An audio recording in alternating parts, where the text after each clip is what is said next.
আমার চুল আঁচড়ানোর সময় ছেলে বলল, মা, তোমার চুলে আমি হারিয়ে যেতে চাই। সকালে আয়নার সামনে চুল আঁচড়াচ্ছিলাম। ছেলে পেছন থেকে এসে বলল, মা, আমি তোমার চুল আঁচড়ে দেব। আমি বললাম, না, আমি পারব। সে বলল, প্লিজ মা, একবার। আমি তার হাতে চিরুনি দিলাম। সে খুব আস্তে আস্তে আমার চুল আঁচড়াতে লাগল। আমি আয়নায় তার মুখ দেখছিলাম। তার চোখে অদ্ভুত একটা ভাব। চুল আঁচড়ানো শেষ করে সে বলল, মা, তোমার চুল এত সুন্দর। আমি এর মধ্যে হারিয়ে যেতে চাই। আমি অবাক হয়ে বললাম, মানে? সে আমার চুলে হাত বুলিয়ে বলল, মা, আমি চাই রাতে তোমার চুলের মধ্যে মুখ লুকিয়ে রাখতে। তোমার চুলের গন্ধে আমি মাতাল হয়ে যাই। আমি তাকে থামিয়ে দিয়ে বললাম, কি বলছিস? সে আমার কাঁধে হাত রেখে বলল, মা, আমি তোমাকে ভালোবাসি। তোমার সবকিছু আমার কাছে সুন্দর। আমি চাই তুমি আমার স্ত্রী হয়ে যাও। আয়নায় আমি তার চোখের দৃষ্টি দেখে কাঁপতে লাগলাম। সে আরও বলল, মা, আমি প্রতিদিন তোমার চুল আঁচড়ে দেব। তোমার সব যত্ন নেব। তুমি কি আমাকে তোমার স্বামী হিসেবে গ্রহণ করবে? আমি আয়না থেকে মুখ সরিয়ে নিলাম। মনে হচ্ছিল আমার নিজের ছেলেকে চিনতে পারছি না।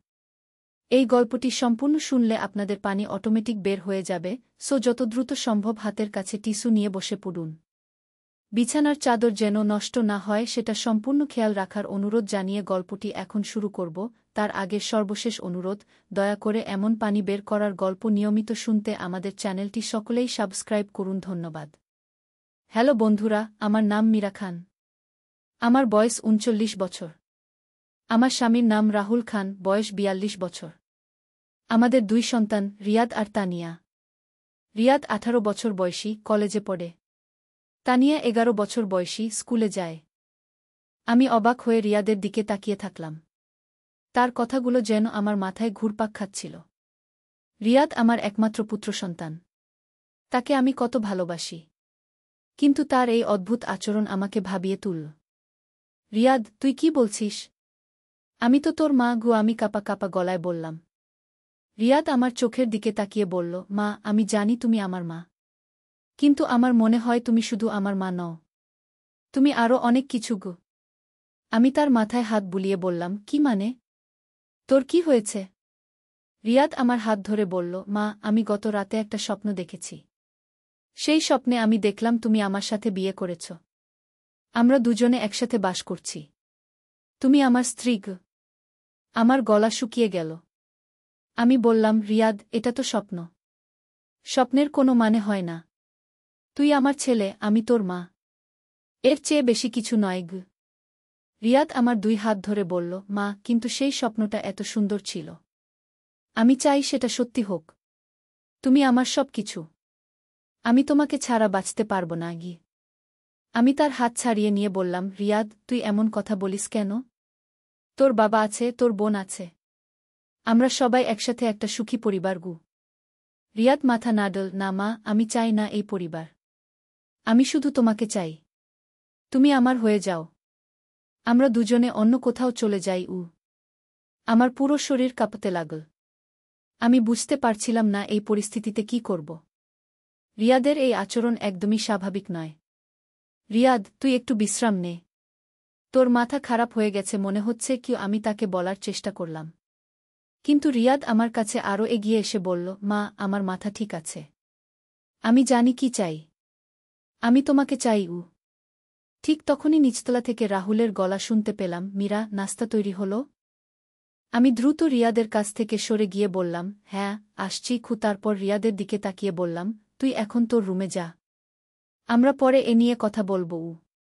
রিয়াদ একটা লম্বা নিঃশ্বাস ছেড়ে বলল, ঠিক আছে মা। কিন্তু আমি আমার মন পরিবর্তন করব না গি। আমি দ্রুত নিচে নেমে গেলাম। রাহুল রান্নাঘরে বসে চা খাচ্ছিল। তানিয়া তার স্কুলের ড্রেস পরে প্রস্তুত হচ্ছিল। রাহুল আমার দিকে তাকিয়ে বলল, তোর মুখটা কেমন ফ্যাকাশে লাগছে। কিছু হয়েছে? আমি মাথা নাড়লাম, না, কিছু না। একটু মাথা ব্যথা করছে গি। তানিয়া আমার কাছে এসে বলল, মা, আজ আমার স্কুলে অ্যানুয়াল ফাংশন। তুমি আসবে তো? আমি তার মাথায় হাত বুলিয়ে বললাম, অবশ্যই যাব মা। রাহুল উঠে দাঁড়িয়ে বলল, আমি অফিসে যাচ্ছি। সন্ধ্যায় আসব। তারপর সে তানিয়াকে বলল, চল, তোকে স্কুলে দিয়ে আসি। তারা দুজনে বেরিয়ে গেলে আমি একা হয়ে গেলাম। রিয়াদ এখনও তার রুমে। আমি ভাবতে লাগলাম কি করব। হঠাৎ রিয়াদ নিচে নেমে এল। সে আমার কাছে এসে বলল, মা, আমি তোমার সাথে কথা বলতে চাই। আমি বললাম, রিয়াদ, তুই সকালে যা বলেছিলি সেগুলো ভুল। একটা ছেলের তার মায়ের প্রতি এমন অনুভূতি থাকা উচিত নয় গে। রিয়াদ আমার হাত ধরে বলল, মা, কিন্তু আমি কিছুই করতে পারি না। আমার মন তোমাকে ছাড়তে চায় না। আমি তার হাত ছাড়িয়ে বললাম, রিয়াদ, তুই কি জানিস তুই কি বলছিস? আমি তোর মা, তোর জন্মদাত্রী। তুই আমার গর্ভে এসেছিস। আমি তোকে এই পৃথিবীতে এনেছি গু। রিয়াদ বলল, মা, আমি সব জানি, কিন্তু তবুও আমি তোমাকে ভালোবাসি। শুধু মা হিসেবে নয়, একটা নারী হিসেবেও। আমার চোখে পানি এসে গেল। আমি বললাম, রিয়াদ, তুই এমন কথা বলিস কেন? আমার খুব কষ্ট লাগছে গু। রিয়াদ আমার চোখের পানি মুছে দিতে চাইল। আমি তার হাত সরিয়ে দিলাম। মা, আমি তোমাকে কষ্ট দিতে চাই না। আমি শুধু চাই তুমি আমাকে বুঝো। রিয়াদ বলল। আমি বললাম, রিয়াদ, আমি তোকে বুঝি। তুই হয়তো কনফিউজড। তোর বয়সে এমন হতে পারে।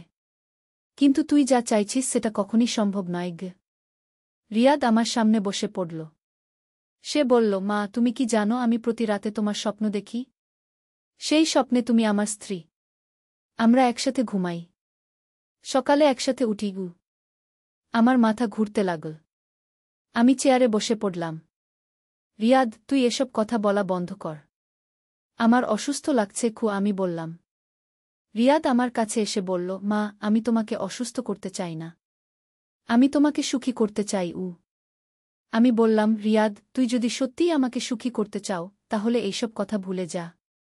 একটা ভালো ছেলের মতো আচরণ কর।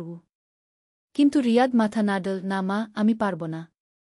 তোমার প্রতি আমার এই অনুভূতি দিন দিন বাড়ছে গে। ঠিক তখনই আমার ফোনে কল এল। আমি দেখলাম আমার মা কল করেছে। আমি ফোন রিসিভ করলাম। হ্যালো মা। মীরা, তুই কেমন আছিস? গলার স্বর কেমন যেন লাগছে গিউ, আমার মা বলল। আমি বললাম, হ্যাঁ মা, একটু ঠান্ডা লেগেছে গিউ। আচ্ছা শোনো, আমার একটা জরুরি কাজ আছে। তুই কি আজকে আমার বাসায় আসতে পারবি? মা বলল। আমি বললাম, হ্যাঁ মা, আসতে পারি। কি কাজ? আসলে তোর নানির পুরনো ট্রাঙ্কটা আমি খুলেছি। সেখানে অনেক পুরনো কাগজপত্র পেয়েছি। তোর দেখা দরকার। কি মা বলল। আমি বললাম, ঠিক আছে মা, আমি আসছি গু। ফোন রেখে আমি রিয়াদের দিকে তাকালাম। সে এখনও আমার পাশে বসে আছে। রিয়াদ, আমি তোর নানির বাড়ি যাচ্ছি। তুই বাড়িতে থাক। আমি বললাম। রিয়াদ বলল, মা, আমিও যাব। আমি বললাম, না, তুই থাক। আমি একা যাব। রিয়াদ জিদ করতে লাগল, না মা, আমি তোমার সাথে যাব। আমি বুঝতে পারলাম রিয়াদ আমাকে একা ছাড়তে চাইছে না। আমি তাকে নিয়ে যেতে রাজি হলাম। আমরা দুজনে বেরিয়ে রিকশায় উঠলাম। পুরো রাস্তায় রিয়াদ আমার পাশে বসে কিছুই বলল না। কিন্তু আমি অনুভব করতে পারছিলাম সে আমার দিকে তাকিয়ে আছে। আমার মায়ের বাড়ি পৌঁছে আমরা ভেতরে গেলাম। মা দরজা খুলে দিয়ে বলল, এসো এসো। রিয়াদও এসেছে। রিয়াদ নানির পা ছুঁয়ে সালাম করল। নানি তার মাথায় হাত দিয়ে আশীর্বাদ করল। আয় মীরা, এদিকে আয়। ট্রাঙ্কটা এখানে। মা আমাকে ডাকল। আমি ট্রাঙ্কের কাছে গেলাম। সেখানে অনেক পুরনো কাগজপত্র, ছবি আর চিঠি পড়ে আছে। মা একটা চিঠি তুলে নিয়ে বলল, এই চিঠিটা দেখ। এটা তোর নানার লেখা। তোর নানির কাছে পাঠিয়েছিল ও। আমি চিঠিটা পড়তে শুরু করলাম। চিঠিতে নানা তার প্রেমের কথা লিখেছিল। কত সুন্দর ভাষায় ভালোবাসার কথা বলেছিল। রিয়াদ আমার পাশে এসে দাঁড়াল। সেও চিঠিটা পড়তে লাগল। নানি, নানার চিঠি কত সুন্দর। রিয়াদ বলল। নানি হেসে বলল, হ্যাঁ রে, তোর নানা খুব রোমান্টিক ছিল। এমন চিঠি লিখতে পারত ও। আমি আরও কিছু চিঠি পড়তে লাগলাম। সব চিঠিই প্রেমের। নানা কত সুন্দর করে তার ভালোবাসার কথা প্রকাশ করেছিল। হঠাৎ রিয়াদ আমার কানের কাছে এসে ফিসফিস করে বলল, মা, আমিও তোমার জন্য এমন চিঠি লিখব। আমি চমকে উঠলাম। নানি আর মা আমাদের দেখছিল না। তারা অন্য কাগজপত্র নিয়ে ব্যস্ত ছিল। আমি রিয়াদের দিকে কড়া চোখে তাকালাম। সে কিছুই না দেখার ভান করল। কিছুক্ষণ পর আমরা বাড়ি ফিরলাম। পুরো রাস্তায় আমি চুপচাপ ছিলাম। রিয়াদও কিছু বলল না। বাড়ি পৌঁছে আমি রান্নাঘরে গিয়ে রান্না করতে লাগলাম। রিয়াদ তার রুমে গিয়ে পড়াশোনা করতে বসল। সন্ধ্যায় রাহুল অফিস থেকে ফিরল। তানিয়াও স্কুল থেকে এসে গেল। আমরা সবাই একসাথে রাতের খাবার খেলাম। খাওয়ার সময় রিয়াদ মাঝে মাঝে আমার দিকে তাকাচ্ছিল। আমি তার দৃষ্টি এড়িয়ে চলার চেষ্টা করলাম। খাওয়া শেষে রাহুল টিভি দেখতে বসল। তানিয়া তার হোমওয়ার্ক করতে গেল। আমি থালাবাসন ধুতে লাগলাম। রিয়াদ রান্নাঘরে এসে বলল, মা, আমি তোমাকে সাহায্য করব। আমি বললাম, না, তুই যা, আমি করে নিচ্ছি গু। কিন্তু রিয়াদ চলে গেল না। সে আমার পাশে দাঁড়িয়ে রইল।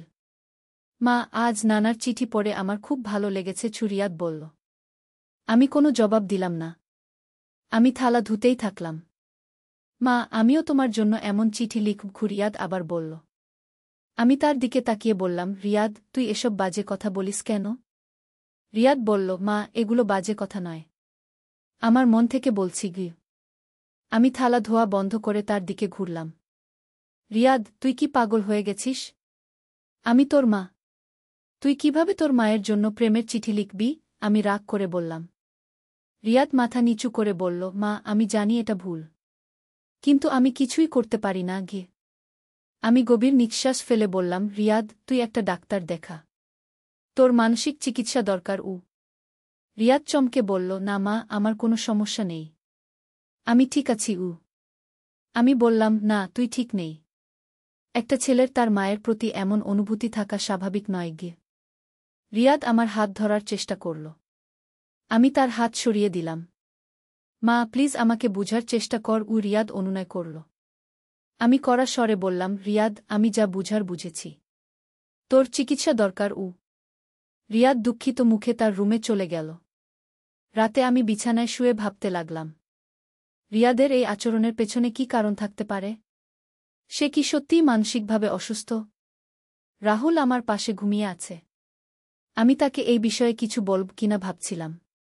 কিন্তু কিভাবে বলবো? কি বলবো? আমি সারা রাত ঘুমাতে পারলাম না। বারবার রিয়াদের কথাগুলো মনে পড়ছিল। পরদিন সকালে আমি উঠে দেখি রিয়াদ আমার রুমের দরজার সামনে দাঁড়িয়ে আছে। রিয়াদ, তুই এখানে কেন? আমি জিজ্ঞেস করলাম। রিয়াদ বলল, মা, আমি তোমার জন্য অপেক্ষা করছিলাম গে। আমি বললাম, কিসের জন্য? রিয়াদ একটা চিঠি আমার হাতে দিল। মা, এই চিঠিটা তোমার জন্য লিখেছি, রিয়াদ বলল। আমি চিঠিটা না নিয়ে বললাম, রিয়াদ, আমি তোর চিঠি পড়ব না, তুই এটা ছিঁড়ে ফেলগ। রিয়াদ বলল, না মা, একবার পড়ে দেখ, আমি খুব মন দিয়ে লিখেছি গু। আমি তার হাত থেকে চিঠিটা নিয়ে ছিঁড়ে ফেললাম। রিয়াদ, আমি আর এইসব সহ্য করব না। তুই আজকেই একটা ডাক্তার দেখাবি গিয়ে, আমি রাগ করে বললাম। রিয়াদের চোখে পানি এসে গেল। সে বলল, মা, তুমি আমার চিঠি ছিঁড়ে ফেললে? আমি বললাম, হ্যাঁ, ছিঁড়ে ফেলেছি। আর এরকম কোনো চিঠি লিখবি না গি। রিয়াদ কাঁদতে কাঁদতে তার রুমে চলে গেল। আমি নিচে গিয়ে রাহুলকে সব কথা বললাম। রাহুল প্রথমে বিশ্বাস করতে পারল না। তুই কি বলছিস মীরা? রিয়াদ এমন কথা বলেছে? রাহুল অবাক হয়ে বলল। আমি বললাম, হ্যাঁ, আমি কি মিথ্যে বলবো? সে আমার সাথে বিয়ে করতে চায়। রাহুল রাগে লাল হয়ে গেল। আমি তাকে এখনই বলি। আমি তাকে থামালাম, না, তুমি রাগ করো না। সে হয়তো অসুস্থ। আমাদের তাকে চিকিৎসার ব্যবস্থা করতে হবে। রাহুল বলল, ঠিক আছে, আমি একটা মনোরোগ বিশেষজ্ঞর কাছে নিয়ে যাব। কিন্তু যখন আমরা রিয়াদকে ডাক্তার দেখানোর কথা বললাম, সে রাজি হল না। আমার কোনো অসুখ নেই, আমি ডাক্তার দেখাব না। রিয়াদ জেদ করল। রাহুল তাকে বোঝানোর চেষ্টা করল, রিয়াদ, তুই যা বলছিস সেটা স্বাভাবিক নয়, তোর চিকিৎসা দরকার। রিয়াদ বলল, বাবা, আমি ভালোবাসি মাকে, এতে অসুখের কি আছে? রাহুল রেগে গিয়ে বলল, এটা ভালোবাসা নয়, এটা অসুস্থতা। একটা ছেলে তার মায়ের প্রতি এমন অনুভূতি রাখতে পারে না গি। রিয়াদ বলল, আমি পারি, আমি মাকে ভালোবাসি। রাহুল তাকে থাপ্পড় মারল। রিয়াদ কাঁদতে শুরু করল। তুই আর এইসব বাজে কথা বলবি না, না হলে আমি তোকে বাড়ি থেকে বের করে দেব। রাহুল হুমকি দিল। রিয়াদ তার রুমে চলে গেল। কয়েকদিন রিয়াদ আমার সাথে কথা বলল না। সে চুপচাপ থাকত। কিন্তু আমি দেখতাম সে আমার দিকে তাকিয়ে থাকে। একদিন রাতে আমি হঠাৎ জেগে উঠলাম। দেখি রিয়াদ আমার বিছানার পাশে দাঁড়িয়ে আছে। রিয়াদ, তুই এখানে কেন? আমি ফিসফিস করে জিজ্ঞেস করলাম। রিয়াদ বলল, মা আমি তোমাকে দেখছিলাম গি। আমি বললাম, তুই পাগল হয়ে গেছিস, চলে যা তোর রুমে গু। রিয়াদ বলল, মা আমি তোমার পাশে শুতে চাই। আমি রাহুলকে ডাকতে যাচ্ছিলাম, কিন্তু রিয়াদ আমার মুখে হাত দিয়ে দিল। মা প্লিজ বাবাকে ডেকো না, আমি চলে যাচ্ছি। রিয়াদ বলল। সে চলে গেল। আমি সারা রাত ঘুমাতে পারলাম না। পরদিন সকালে আমি রাহুলকে সব বললাম। রাহুল খুব রেগে গেল। আমি রিয়াদকে হোস্টেলে পাঠিয়ে দেব। রাহুল বলল। আমি বললাম, না, তার আগে একবার চিকিৎসার চেষ্টা করি। আমরা জোর করে রিয়াদকে একজন মনোচিকিৎসকের কাছে নিয়ে গেলাম। ডাক্তার তার সাথে অনেকক্ষণ কথা বলল। ডাক্তার আমাদের বলল, রিয়াদের একটা মানসিক সমস্যা আছে। এটাকে ইডিপাস কমপ্লেক্স বলে। কিছু ছেলেদের মায়ের প্রতি এমন অনুভূতি তৈরি হয়। আমি জিজ্ঞেস করলাম, এর চিকিৎসা আছে? ডাক্তার বলল, হ্যাঁ, কাউন্সেলিং আর ওষুধের মাধ্যমে এটা ভালো হতে পারে, তবে সময় লাগবে। আমরা রিয়াদের চিকিৎসা শুরু করলাম, কিন্তু সে ডাক্তারের কথা শুনতে চাইত না। আমার কোনো অসুখ নেই, আমি মাকে ভালোবাসি, এটাই স্বাভাবিক। রিয়াদ বলত। ধীরে ধীরে পরিস্থিতি আরও খারাপ হতে লাগল। রিয়াদ আমার পেছনে পেছনে ঘুরত। আমি কোথাও গেলে সেও যেত। একদিন আমি বাজারে গিয়েছি। ফিরে এসে দেখি রিয়াদ আমার শাড়ি নিয়ে শুকছে। রিয়াদ, তুই কি করছিস? আমি জিজ্ঞেস করলাম। রিয়াদ লজ্জা পেয়ে বলল, মা আমি তোমার গন্ধ নিচ্ছিলাম। আমার গা গুলিয়ে উঠল। তুই সত্যিই পাগল হয়ে গেছিস। রিয়াদ বলল, মা আমি তোমার সব কিছু ভালোবাসি, তোমার গন্ধ, তোমার চুল, তোমার সব কিছু। আমি তার হাত থেকে শাড়ি কেড়ে নিলাম। রিয়াদ, তুই আর এসব করবি না, আমি তোর বাবাকে বলব। আমি হুমকি দিলাম। রিয়াদ আমার পা জড়িয়ে ধরল। মা প্লিজ বাবাকে বলো না, আমি আর করব না। আমি তাকে ছাড়িয়ে দিলাম।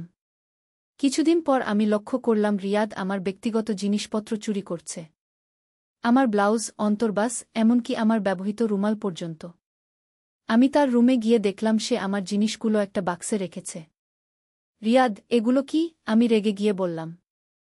রিয়াদ লজ্জা পেয়ে বলল, মা আমি এগুলো সংগ্রহ করেছি। আমি সব জিনিস নিয়ে এলাম। রাহুলকে সব বললাম। রাহুল এবার খুবই রেগে গেল। আমি আর সহ্য করতে পারব না, রিয়াদকে হোস্টেলে পাঠিয়ে দেব। কিন্তু রিয়াদ হোস্টেলে যেতে রাজি হল না।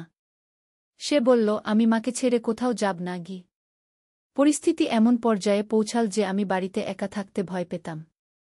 রিয়াদ সবসময় আমার পেছনে থাকত। একদিন আমি গোসল করছিলাম। হঠাৎ বাথরুমের দরজায় শব্দ হল। আমি দেখি রিয়াদ দরজার ফাঁক দিয়ে আমাকে দেখছে। রিয়াদ, আমি চিৎকার করে উঠলাম। রিয়াদ দৌড়ে চলে গেল। আমি তাড়াতাড়ি কাপড় পরে বেরিয়ে এলাম। রাহুল অফিসে, তানিয়া স্কুলে। আমি রিয়াদকে ডেকে বললাম, রিয়াদ তুই কি করছিলি? রিয়াদ মাথা নিচু করে রইল। তুই আমার গোসলের সময় আমাকে দেখছিলি? আমি জিজ্ঞেস করলাম। রিয়াদ কোনো জবাব দিল না। আমি তাকে থাপ্পড় মারলাম। তুই এত নিচে নেমেছিস? রিয়াদ কাঁদতে শুরু করল। মা আমি কিছু করিনি, আমি শুধু তোমাকে দেখতে চেয়েছিলাম। আমি বললাম, এটা খুবই খারাপ কাজ, একটা ছেলে তার মাকে এভাবে দেখতে পারে না। রিয়াদ বলল, মা আমি জানি এটা ভুল, কিন্তু আমি নিজেকে সংযত রাখতে পারি না। আমি বুঝতে পারলাম রিয়াদের অবস্থা আরও খারাপ হয়েছে। আমি রাহুলকে ফোন করে সব বললাম। রাহুল তাড়াতাড়ি বাড়ি এল। সে রিয়াদকে ডেকে বলল, রিয়াদ তুই যা করেছিস সেটা অত্যন্ত নিকৃষ্ট কাজ, আমি আর তোকে এই বাড়িতে রাখতে পারব না। রিয়াদ কাঁদতে কাঁদতে বলল, বাবা আমি আর কোথাও যাব না, আমি মাকে ছাড়তে পারব না। রাহুল বলল, তুই যাবি, আমি তোর জন্য একটা হোস্টেলের ব্যবস্থা করব। রিয়াদ আমার পা জড়িয়ে ধর। রিয়াদ বলল, মা আমি বুঝতে পেরেছি আমার ভুল, একটা ছেলের তার মায়ের প্রতি সেরকম অনুভূতি থাকা উচিত নয়। আমি বললাম, হ্যাঁ বাবা তুই এখন ঠিক বুঝেছিস। রিয়াদ আবার তার স্বাভাবিক জীবনে ফিরে গেল। কলেজে যেতে লাগল, বন্ধুদের সাথে মিশতে লাগল। কিন্তু আমি লক্ষ্য করলাম মাঝে মাঝে সে চুপচাপ থাকে। কিভাবে কে জানে। একদিন সে আমার কাছে এসে বলল, মা আমি বিয়ে করতে চাই। আমি খুশি হয়ে বললাম, সত্যি? কোনো মেয়ে পছন্দ হয়েছে? রিয়াদ বলল, হ্যাঁ, তার নাম সুমি। আমার কলেজের সহপাঠী গু। আমি বললাম, তাহলে তো ভালো কথা। আমরা তার বাবা মায়ের সাথে কথা বলব।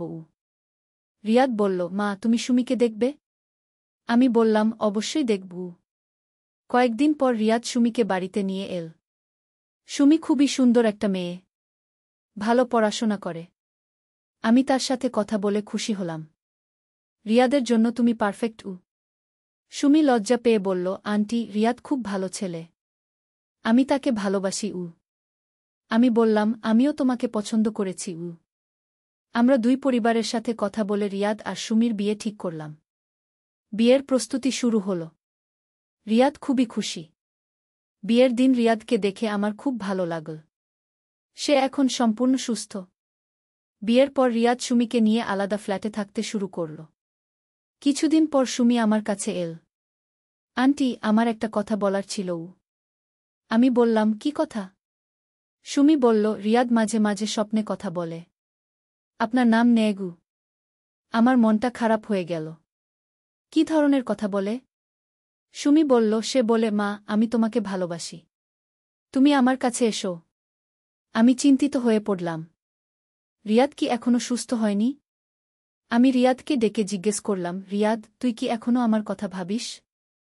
রিয়াদ একটু অস্বস্তি বোধ করে বলল, না মা, আমি এখন সুমিকে ভালোবাসি। আমি বললাম, তাহলে তুই রাতে স্বপ্নে আমার নাম নিয়ে কথা বলিস কেন? রিয়াদ চমকে উঠল। সুমি তোমাকে বলেছে?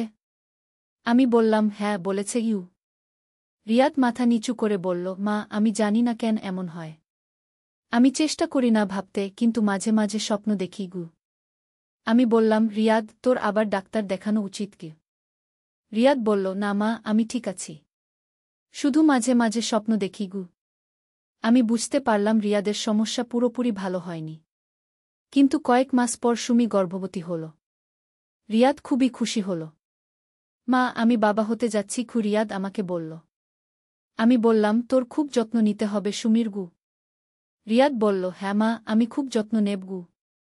সুমির সন্তান হওয়ার পর রিয়াদ সম্পূর্ণ পরিবর্তন হয়ে গেল। সে এখন তার স্ত্রী আর সন্তানকে নিয়ে ব্যস্ত। আমার প্রতি তার সেই অদ্ভুত অনুভূতি এখন আর নেই। একদিন রিয়াদ আমার কাছে এসে বলল, মা, আমি তোমার কাছে ক্ষমা চাই। আগে আমি যা করেছিলাম সেটা খুবই ভুল ছিল। আমি তার মাথায় হাত রেখে বললাম, সেসব ভুলে যা। তুই এখন একজন ভালো স্বামী আর বাবা। রিয়াদ বলল, মা, আমি এখন বুঝতে পারি একজন মা মানে কি। মা হচ্ছে সবচেয়ে পবিত্র সম্পর্ক। আমি হেসে বললাম, হ্যাঁ বাবা, ঠিক বলেছিস। এভাবেই আমাদের পরিবারে আবার শান্তি ফিরে এল। রিয়াদ এখন একজন সুস্থ স্বাভাবিক মানুষ। কিন্তু এই ঘটনা আমাকে শিখিয়েছে যে পারিবারিক সম্পর্কের ক্ষেত্রে সতর্ক থাকা কত জরুরি। যদি সময়মতো রিয়াদের চিকিৎসা না করাতাম তাহলে কি হতো কে জানে। আজ রিয়াদের ছোট্ট মেয়ে আমার কোলে খেলে। আমি তাকে দেখে ভাবি, জীবনে কত রকম পরীক্ষা আসে, কিন্তু সব পরীক্ষাতেই উত্তীর্ণ হতে পারলে পরিবার আরও শক্তিশালী হয়। রিয়াদ এখন তার কাজে মনোযোগী। সুমিকে খুব ভালোবাসে। তাদের সংসার খুবই সুখের। মাঝে মাঝে আমি ভাবি রিয়াদের সেই কঠিন সময়ের কথা, কিন্তু সেসব এখন অতীত। এই গল্পের মাধ্যমে আমি বুঝতে পেরেছি যে পরিবারের কোনো সদস্যের মানসিক সমস্যা হলে সেটাকে লুকিয়ে রাখা উচিত নয়, বরং দ্রুত চিকিৎসার ব্যবস্থা করা উচিত। রিয়াদের মতো সমস্যা অনেক ছেলেরই হতে পারে, কিন্তু সঠিক চিকিৎসায় এর সমাধান সম্ভব। আমি আমার অভিজ্ঞতা থেকে বলতে পারি যে কোনো সমস্যার সমাধান আছে, শুধু ধৈর্য আর সঠিক চিকিৎসার দরকার। রিয়াদ এখন একজন আদর্শ ছেলে। তার অতীত এখন শুধু একটা দুঃস্বপ্ন মাত্র। আর আমি এখন একজন গর্বিত মা আর দাদি। আমার পরিবার সুখী আর শান্তিতে আছে। এভাবেই আমাদের সেই কঠিন সময় কেটে গেছে। জীবনে এমন অনেক ঝড় আসে, কিন্তু ধৈর্য আর ভালোবাসা দিয়ে সব সমস্যার সমাধান করা যায়। কিন্তু আমার গল্প এখানেই শেষ নয়। কয়েক বছর পর আমাদের জীবনে আরেকটি অভাবনীয় ঘটনা ঘটল। একদিন আমি বাজার থেকে ফিরে দেখি তানিয়া খুবই অস্থির। তার মুখে ভয়ের ছাপ। কি হয়েছে তানিয়া? আমি জিজ্ঞেস করলাম। তানিয়া কাপা গলায় বলল, মা, আমি কলেজ থেকে ফেরার সময় একটা অদ্ভুত ঘটনা দেখেছি। আমি বললাম, কি ঘটনা? তানিয়া বলল, মা, রাস্তায় একজন লোক আমাকে ফলো করছিল। সে আমার নাম জানত, আমার স্কুলের নামও জানত। আমার মনে ভয় জেগে উঠল। তুই তাকে চিনিস? তানিয়া মাথা নাড়ল। না মা, আমি তাকে চিনি না। কিন্তু সে আমাকে চেনে গিয়ে। আমি বললাম, সে তোকে কি বলেছিল? তানিয়া বলল, সে বলেছিল, তানিয়া, তোমার মায়ের সাথে আমার দেখা করতে হবে। আমার কাছে তার জন্য একটা গুরুত্বপূর্ণ খবর আছে। আমি অবাক হলাম। আমার জন্য খবর? কি খবর? তানিয়া বলল, আমি জিজ্ঞেস করেছিলাম। কিন্তু সে বলেনি। শুধু বলেছিল, তোমার মাকে বলো মীরা খানের অতীত সম্পর্কে আমার কাছে গুরুত্বপূর্ণ তথ্য আছে। আমার পুরো শরীর কাঁপতে লাগল। আমার অতীত? কোনো অতীত? তানিয়া, সেই লোকটা কেমন দেখতে? আমি জিজ্ঞেস করলাম। তানিয়া বলল, মা, বয়স প্রায় 50-এর কাছাকাছি। লম্বা, পাতলা। গায়ের রং ফর্সা। চোখে চশমাগু। এই বর্ণনা শুনে আমার মাথায় একটা নাম এল। কিন্তু সেটা সম্ভব নয়। সে তো। মা, তুমি কি ভাবছ? তানিয়া জিজ্ঞেস করল। আমি বললাম, কিছু না। তুই ভয় পেজো না। আমি তোর বাবাকে বলবো। রাতে রাহুল অফিস থেকে ফিরলে আমি তাকে সব বললাম। রাহুল বলল, কে হতে পারে এই লোকটা? তোর কোনো ধারণা আছে? আমি দ্বিধা করে বললাম, হয়তো কোনো ভুল বুঝাবুঝি গিয়ে। কিন্তু রাহুল বুঝতে পারল আমি কিছু লুকাচ্ছি। মীরা, তুই কি লুকাচ্ছিস? তোর অতীতে কি এমন আছে যা আমি জানি না? রাহুল জিজ্ঞেস করল। আমি গভীর নিঃশ্বাস ফেলে বললাম, রাহুল, আমার কলেজ জীবনে একটা ঘটনা ঘটেছিল। আমি সেটা তোমাকে কখনো বলিনি গিয়ে। রাহুল অবাক হয়ে বলল, কি ঘটনা? আমি বললাম, আমার কলেজের একজন স্যার ছিল। তার নাম ছিল প্রফেসর আকরাম। সে আমাকে নিয়ে খারাপ উদ্দেশ্য ছিল। রাহুল বলল, তারপর কি হয়েছিল? আমি বললাম, একদিন সে আমাকে তার অফিসে ডেকে নিয়ে চেষ্টা করেছিল। রাহুল রেগে গিয়ে বলল, তুই কেন আমাকে বলিসনি? আমি বললাম, কারণ আমি সেটা চাইনি। আমি তাকে থামিয়ে দিয়েছিলাম। আর কলেজের হেড স্যারকে সব বলেছিলাম। রাহুল বলল, তারপর? আমি বললাম, হেড স্যার তাকে চাকরি থেকে বরখাস্ত করে দিয়েছিল। তারপর থেকে সে আমাকে হুমকি দিতে থাকে। কিন্তু কলেজ শেষ হওয়ার পর আমি আর তার খোঁজ রাখিনি। রাহুল বলল, তুই মনে করিস সেই লোকটা এই প্রফেসর আকরাম? আমি বললাম, তানিয়ার বর্ণনা শুনে মনে হচ্ছে। রাহুল বলল, আমি কাল পুলিশে রিপোর্ট করব। আমি বললাম, না, আগে দেখি সে আসলেই কে। হয়তো অন্য কেউ। পরদিন সকালে আমি তানিয়াকে কলেজে পাঠালাম। কিন্তু আমি নিজেও গোপনে তার পেছনে গেলাম। তানিয়া কলেজ গেট দিয়ে ঢুকে গেল। আমি বাইরে অপেক্ষা করতে লাগলাম। প্রায় 1 ঘণ্টা পর একটা লোক এসে কলেজের গেটের কাছে দাঁড়াল। তার দিকে তাকিয়ে আমার শ্বাস বন্ধ হয়ে গেল। এ তো সত্যিই প্রফেসর আকরাম। তার চেহারা অনেক পরিবর্তন হয়েছে। চুল পেকে গেছে। কিন্তু তবুও আমি তাকে চিনতে পারলাম। আমি তার কাছে গিয়ে বললাম, আপনি এখানে কি করছেন? প্রফেসর আকরাম আমাকে দেখে হেসে বলল, মীরা, কতদিন পর দেখা। আমি কড়া গলায় বললাম, আপনি আমার মেয়েকে ফলো করছেন কেন? আকরাম বলল, আমি তোমার সাথে কথা বলতে চাই। আমি বললাম, আমাদের মধ্যে কোনো কথা নেই। আপনি চলে যান। আকরাম বলল, মীরা, তুমি আমার জীবনটা শেষ করে দিয়েছিলে। আমি তোমার কাছ থেকে বদলা নেব। আমার ভয় লাগতে লাগল। আপনি কি চান? আকরাম বলল, আমি চাই তুমি সবার সামনে স্বীকার করো যে তুমি আমার বিরুদ্ধে মিথ্যা অভিযোগ করেছিলে। আমি বললাম, আমি মিথ্যা কিছু বলিনি। আপনি সত্যিই আমার সাথে খারাপ কিছু করার চেষ্টা করেছিলেন। আকরাম রেগে গিয়ে বলল, মিথ্যেবাদী। তোর জন্য আমার চাকরি গেল। আমার সংসার ভেঙে গেল। আমি বললাম, সেটা আপনার নিজের দোষ। আকরাম বলল, মীরা, যদি তুমি স্বীকার না করো তাহলে আমি তোর মেয়েকে আমি তার কথা শেষ হওয়ার আগেই চিৎকার করে বললাম, আপনি আমার মেয়েকে স্পর্শ করার সাহস পাবেন না। আশেপাশের মানুষজন আমাদের দিকে তাকাতে লাগল। আকরাম তাড়াতাড়ি চলে গেল। আমি কাঁপতে কাঁপতে বাড়ি ফিরলাম। রাহুলকে সব বললাম। রাহুল বলল, এবার আমি পুলিশে রিপোর্ট করব। আমরা থানায় গিয়ে আকরামের বিরুদ্ধে অভিযোগ দায়ের করলাম। পুলিশ তাকে খোঁজ করতে লাগল। কিন্তু সে যেন হাওয়ায় মিলিয়ে গেল। কয়েকদিন পর তানিয়া কলেজ থেকে ফিরে বলল, মা, সেই লোকটা আজ আমাকে একটা চিঠি দিয়েছে। আমি চিঠিটা নিয়ে পড়লাম। সেখানে লেখা ছিল, মীরা, তুমি যদি 3 দিনের মধ্যে স্বীকার না করো যে তুমি আমার বিরুদ্ধে মিথ্যা অভিযোগ করেছিলে, তাহলে তোর মেয়ের কি হবে তা তুমি জানো না। আমার হাত কাঁপতে লাগল। এই লোক আমার মেয়েকে নিয়ে হুমকি দিচ্ছে। আমি তাড়াতাড়ি পুলিশে গিয়ে চিঠিটা দেখালাম। পুলিশ অফিসার বলল, আমরা তার খোঁজ করছি। আপনি চিন্তা করবেন না, আপনার মেয়ের জন্য নিরাপত্তার ব্যবস্থা করব। পুলিশ তানিয়ার কলেজে নিরাপত্তার ব্যবস্থা করল। আমাদের বাড়িতেও পাহারার ব্যবস্থা করা হল। কিন্তু আকরাম খুবই চালাক। সে কোনো চিহ্ন রাখল না। একদিন রাতে আমি ঘুমিয়েছিলাম। হঠাৎ টেলিফোনের শব্দে জেগে উঠলাম। ফোন তুলে শুনলাম আকরামের গলা। মীরা, তোর সময় শেষ।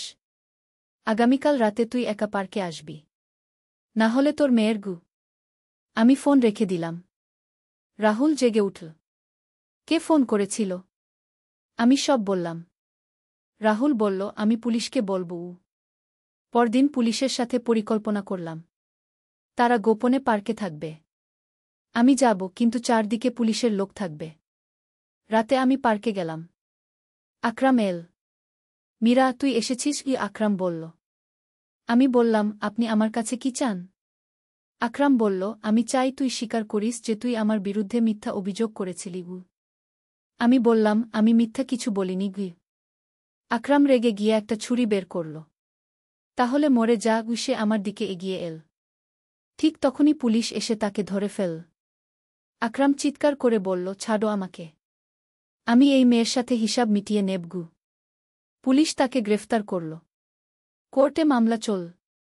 আকরামকে 10 বছরের জেল হল। এভাবে আমাদের জীবনে আরেকটি সংকট শেষ হল। তানিয়া এখন নিরাপদ। আমিও নিশ্চিন্ত। কিন্তু এই ঘটনা আমাকে শিখিয়েছে যে অতীতের ভুলগুলো কখনো কখনো বর্তমানে ফিরে আসে। আমি রিয়াদকে সব বললাম।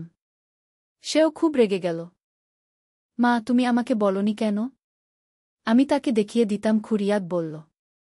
আমি বললাম, তুই এখন একজন বিবাহিত মানুষ। তোর সংসারের দায়িত্ব আছে গু।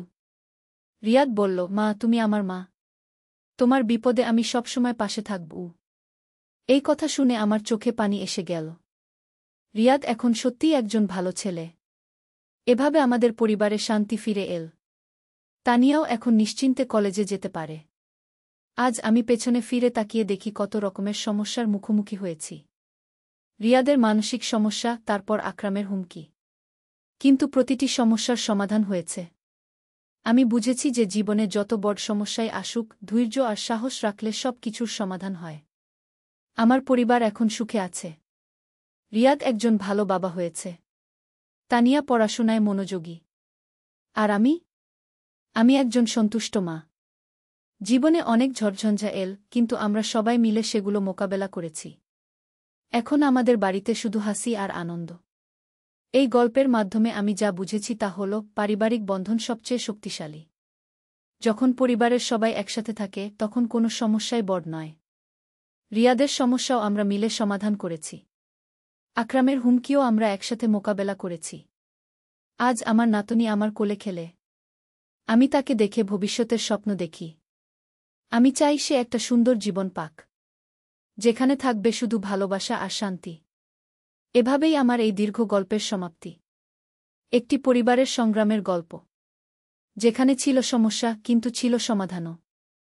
জীবনে যত বড় বিপদই আসুক, পরিবারের ভালোবাসা আর একতা দিয়ে সব কিছু জয় করা যায়। এটাই আমার জীবনের শিক্ষা। ট্যাক্সিতে উঠতেই ড্রাইভার ভাই জিজ্ঞেস করল, ভাই, এই সুন্দর বুটাকে নিয়ে কোথায় যাবেন? আমি চমকে উঠলাম, কিন্তু ছেলে হেসে বলল, শপিং মলে যাব, বউয়ের জন্য কেনাকাটা করব। আমি তার দিকে অবাক চোখে তাকালাম। ড্রাইভার ভাই বলল, বাহ, কত ভালো স্বামী। বউয়ের যত্ন নেন। আমি কিছু বলতে চাইলাম, কিন্তু ছেলে আমার হাত চেপে ধরল। সে ড্রাইভার ভাইয়ের সাথে গল্প করতে লাগল, জি হ্যাঁ, আমার বউ খুব সুন্দর। আমি ওর খুব যত্ন নিই। আমার গলা শুকিয়ে গেল। ড্রাইভার ভাই আয়নায় আমাদের দিকে তাকিয়ে বলল, আপনারা খুব সুন্দর জুটি। ছেলে আমার কাঁধে হাত রেখে বলল, জি, আমরা খুব খুশি। আমি নড়তে পারছিলাম না। ড্রাইভার ভাই জিজ্ঞেস করল, কতদিন হলো বিয়ে? ছেলে উত্তর দিল, এখনো হয়নি, শীঘ্রই হবে। আমি রেগে গিয়ে তার দিকে তাকালাম। সে আমার কানে ফিসফিস করে বলল, মা, সবাই ভাবছে আমরা কাপল। তুমি আর প্রতিবাদ করো না। ড্রাইভার ভাই বলল, বিয়েটা তাড়াতাড়ি করে ফেলুন। ভালো জুটি। ছেলে হাসতে হাসতে বলল, জি অবশ্যই। আমার হৃদস্পন্দন বেড়ে গেল। সে আমার হাত ধরে বলল, দেখলে মা, সবাই বলছে আমরা পারফেক্ট। এই গল্পটি সম্পূর্ণ শুনলে আপনাদের পানি অটোমেটিক বের হয়ে যাবে, সো যত দ্রুত সম্ভব হাতের কাছে টিস্যু নিয়ে বসে পড়ো। বিছানার চাদর যেন নষ্ট না হয় সেটা সম্পূর্ণ খেয়াল রাখার অনুরোধ জানিয়ে গল্পটি এখন শুরু করব। তার আগে সর্বশেষ অনুরোধ, দয়া করে এমন পানি বের করার গল্প নিয়মিত শুনতে আমাদের চ্যানেলটি সকলেই সাবস্ক্রাইব করুন। ধন্যবাদ। হ্যালো বন্ধুরা, আমার নাম নীলিমা দাস। আমার বয়স ৪১ বছর। আমার স্বামীর নাম প্রদীপ দাস, বয়স ৫০ বছর। আমাদের ২ সন্তান, তানভীর আর রুমা। তানভীর ২১ বছর বয়সী, ভার্সিটিতে পড়ে।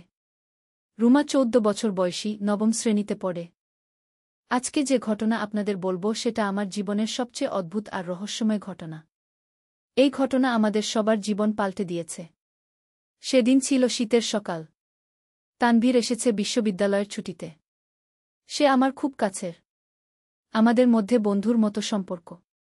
সেদিন সে বলল, মা, আমার সাথে একটা জায়গায় যাবে? খুব জরুরি। আমি জিজ্ঞেস করলাম, কোথায়? সে বলল, এখন বলতে পারব না, গেলেই বুঝতে পারবে। আমি রাজি হয়ে গেলাম। তানভীর একটা ট্যাক্সি ডাকল। ট্যাক্সিতে উঠতেই সেই ড্রাইভার ভাই আমাদেরকে স্বামী-স্ত্রী ভেবে নিল। তানভীর আমার কানে ফিসফিস করে বলল, মা, এখন কিছু বলো না। পরে বুঝতে পারবে কেন। ট্যাক্সি চলতে লাগল শহরের বাইরের দিকে। আমার মন খারাপ লাগছিল। ড্রাইভার ভাই আমাদের নিয়ে নানা রকম কথা বলতে লাগল। তানভীর সব প্রশ্নের উত্তর দিতে লাগল আমাদের স্বামী-স্ত্রী ভেবে। আমি অস্বস্তি বোধ করছিলাম কিন্তু কিছু বলতে পারছিলাম না। প্রায় ১ ঘণ্টা যাওয়ার পর আমরা একটা অচেনা জায়গায় পৌঁছলাম। সেখানে একটা পুরাতন বাড়ি। দেখতে অনেকটা ভুতুড়ে। তানভীর ড্রাইভার ভাইকে পয়সা দিয়ে নামিয়ে দিল। আমি জিজ্ঞেস করলাম, তানভীর, এখানে কেন এলাম? এই বাড়িটা কার? তানভীর বলল, মা, এটা আমাদের পূর্বপুরুষদের বাড়ি। এখানে একটা গুপ্তধন লুকানো আছে।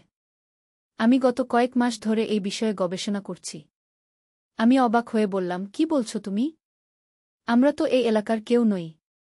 তানভীর একটা পুরাতন কাগজ বের করে দেখাল। সেখানে আমাদের পারিবারিক বংশলতিকা লেখা। ৩০০ বছর আগের ইতিহাস। আমি পরে অবাক হয়ে গেলাম।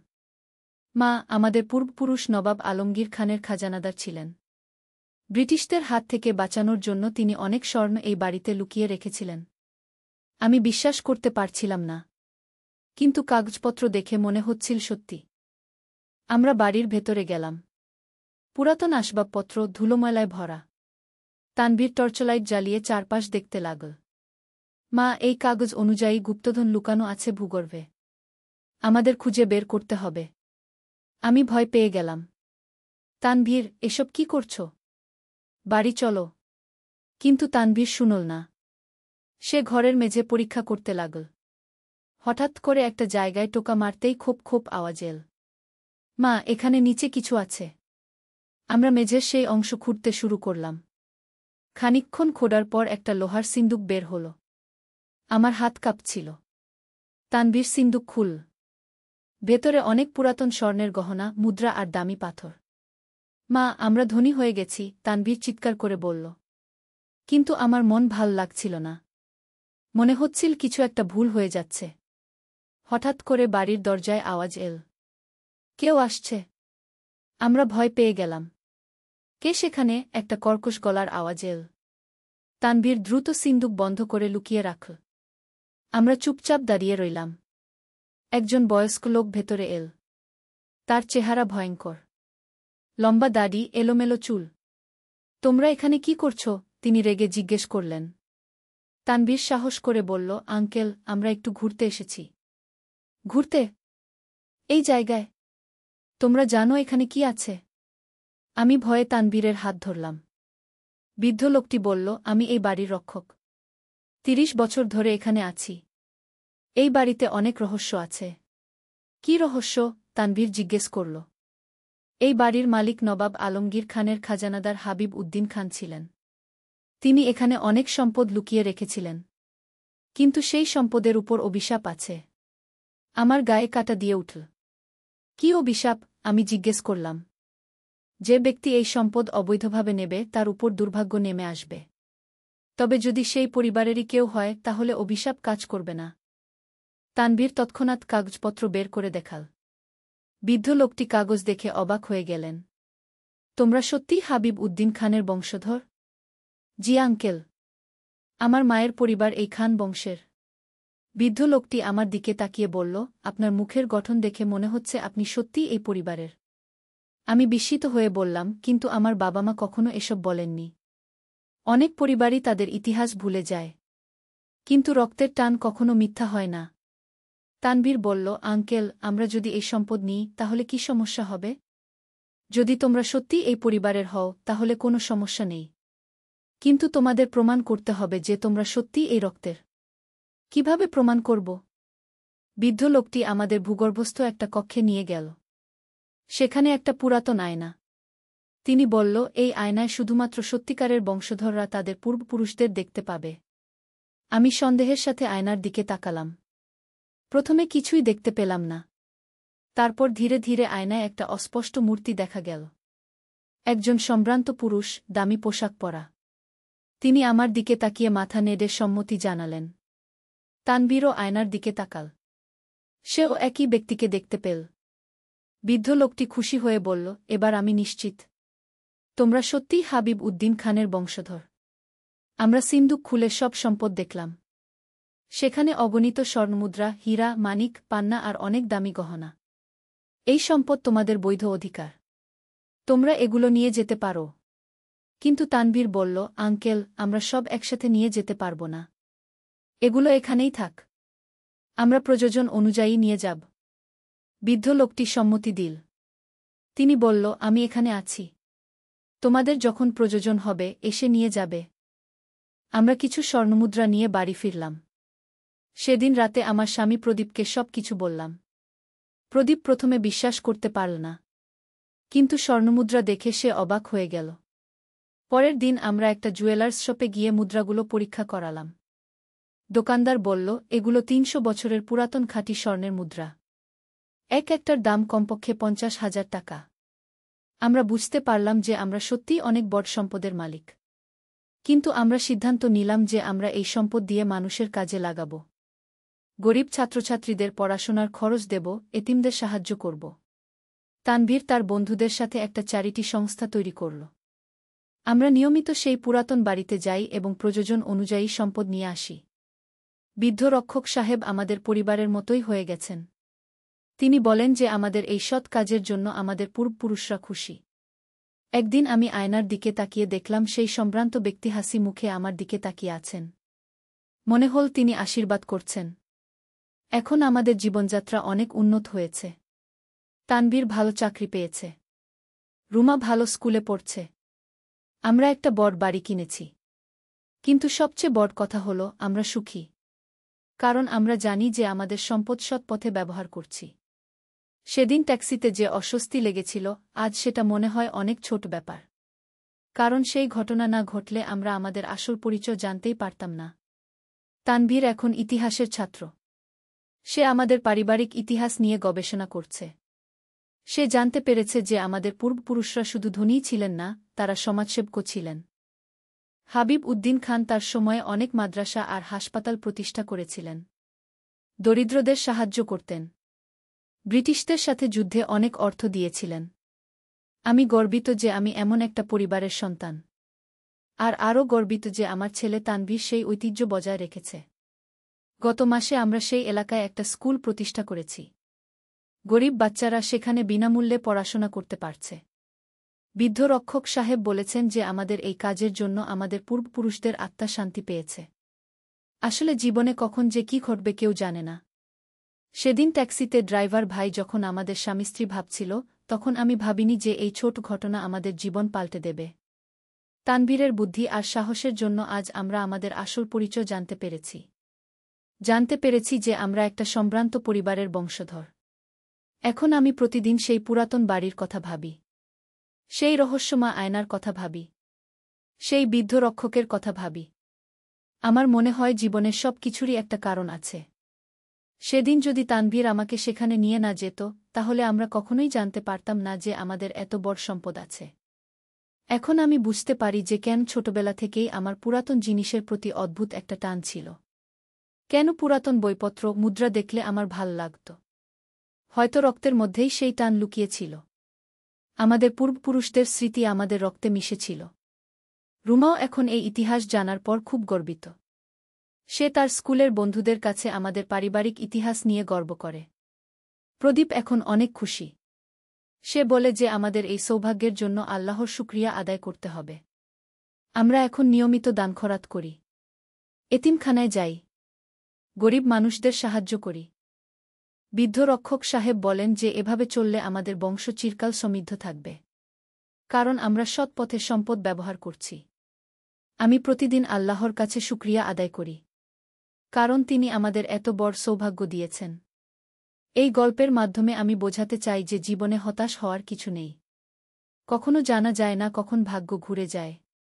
আমাদের পরিবারের এই পরিবর্তন আমাকে শিখিয়েছে যে সৎ পথে থাকলে আল্লাহ সবসময় সাহায্য করেন।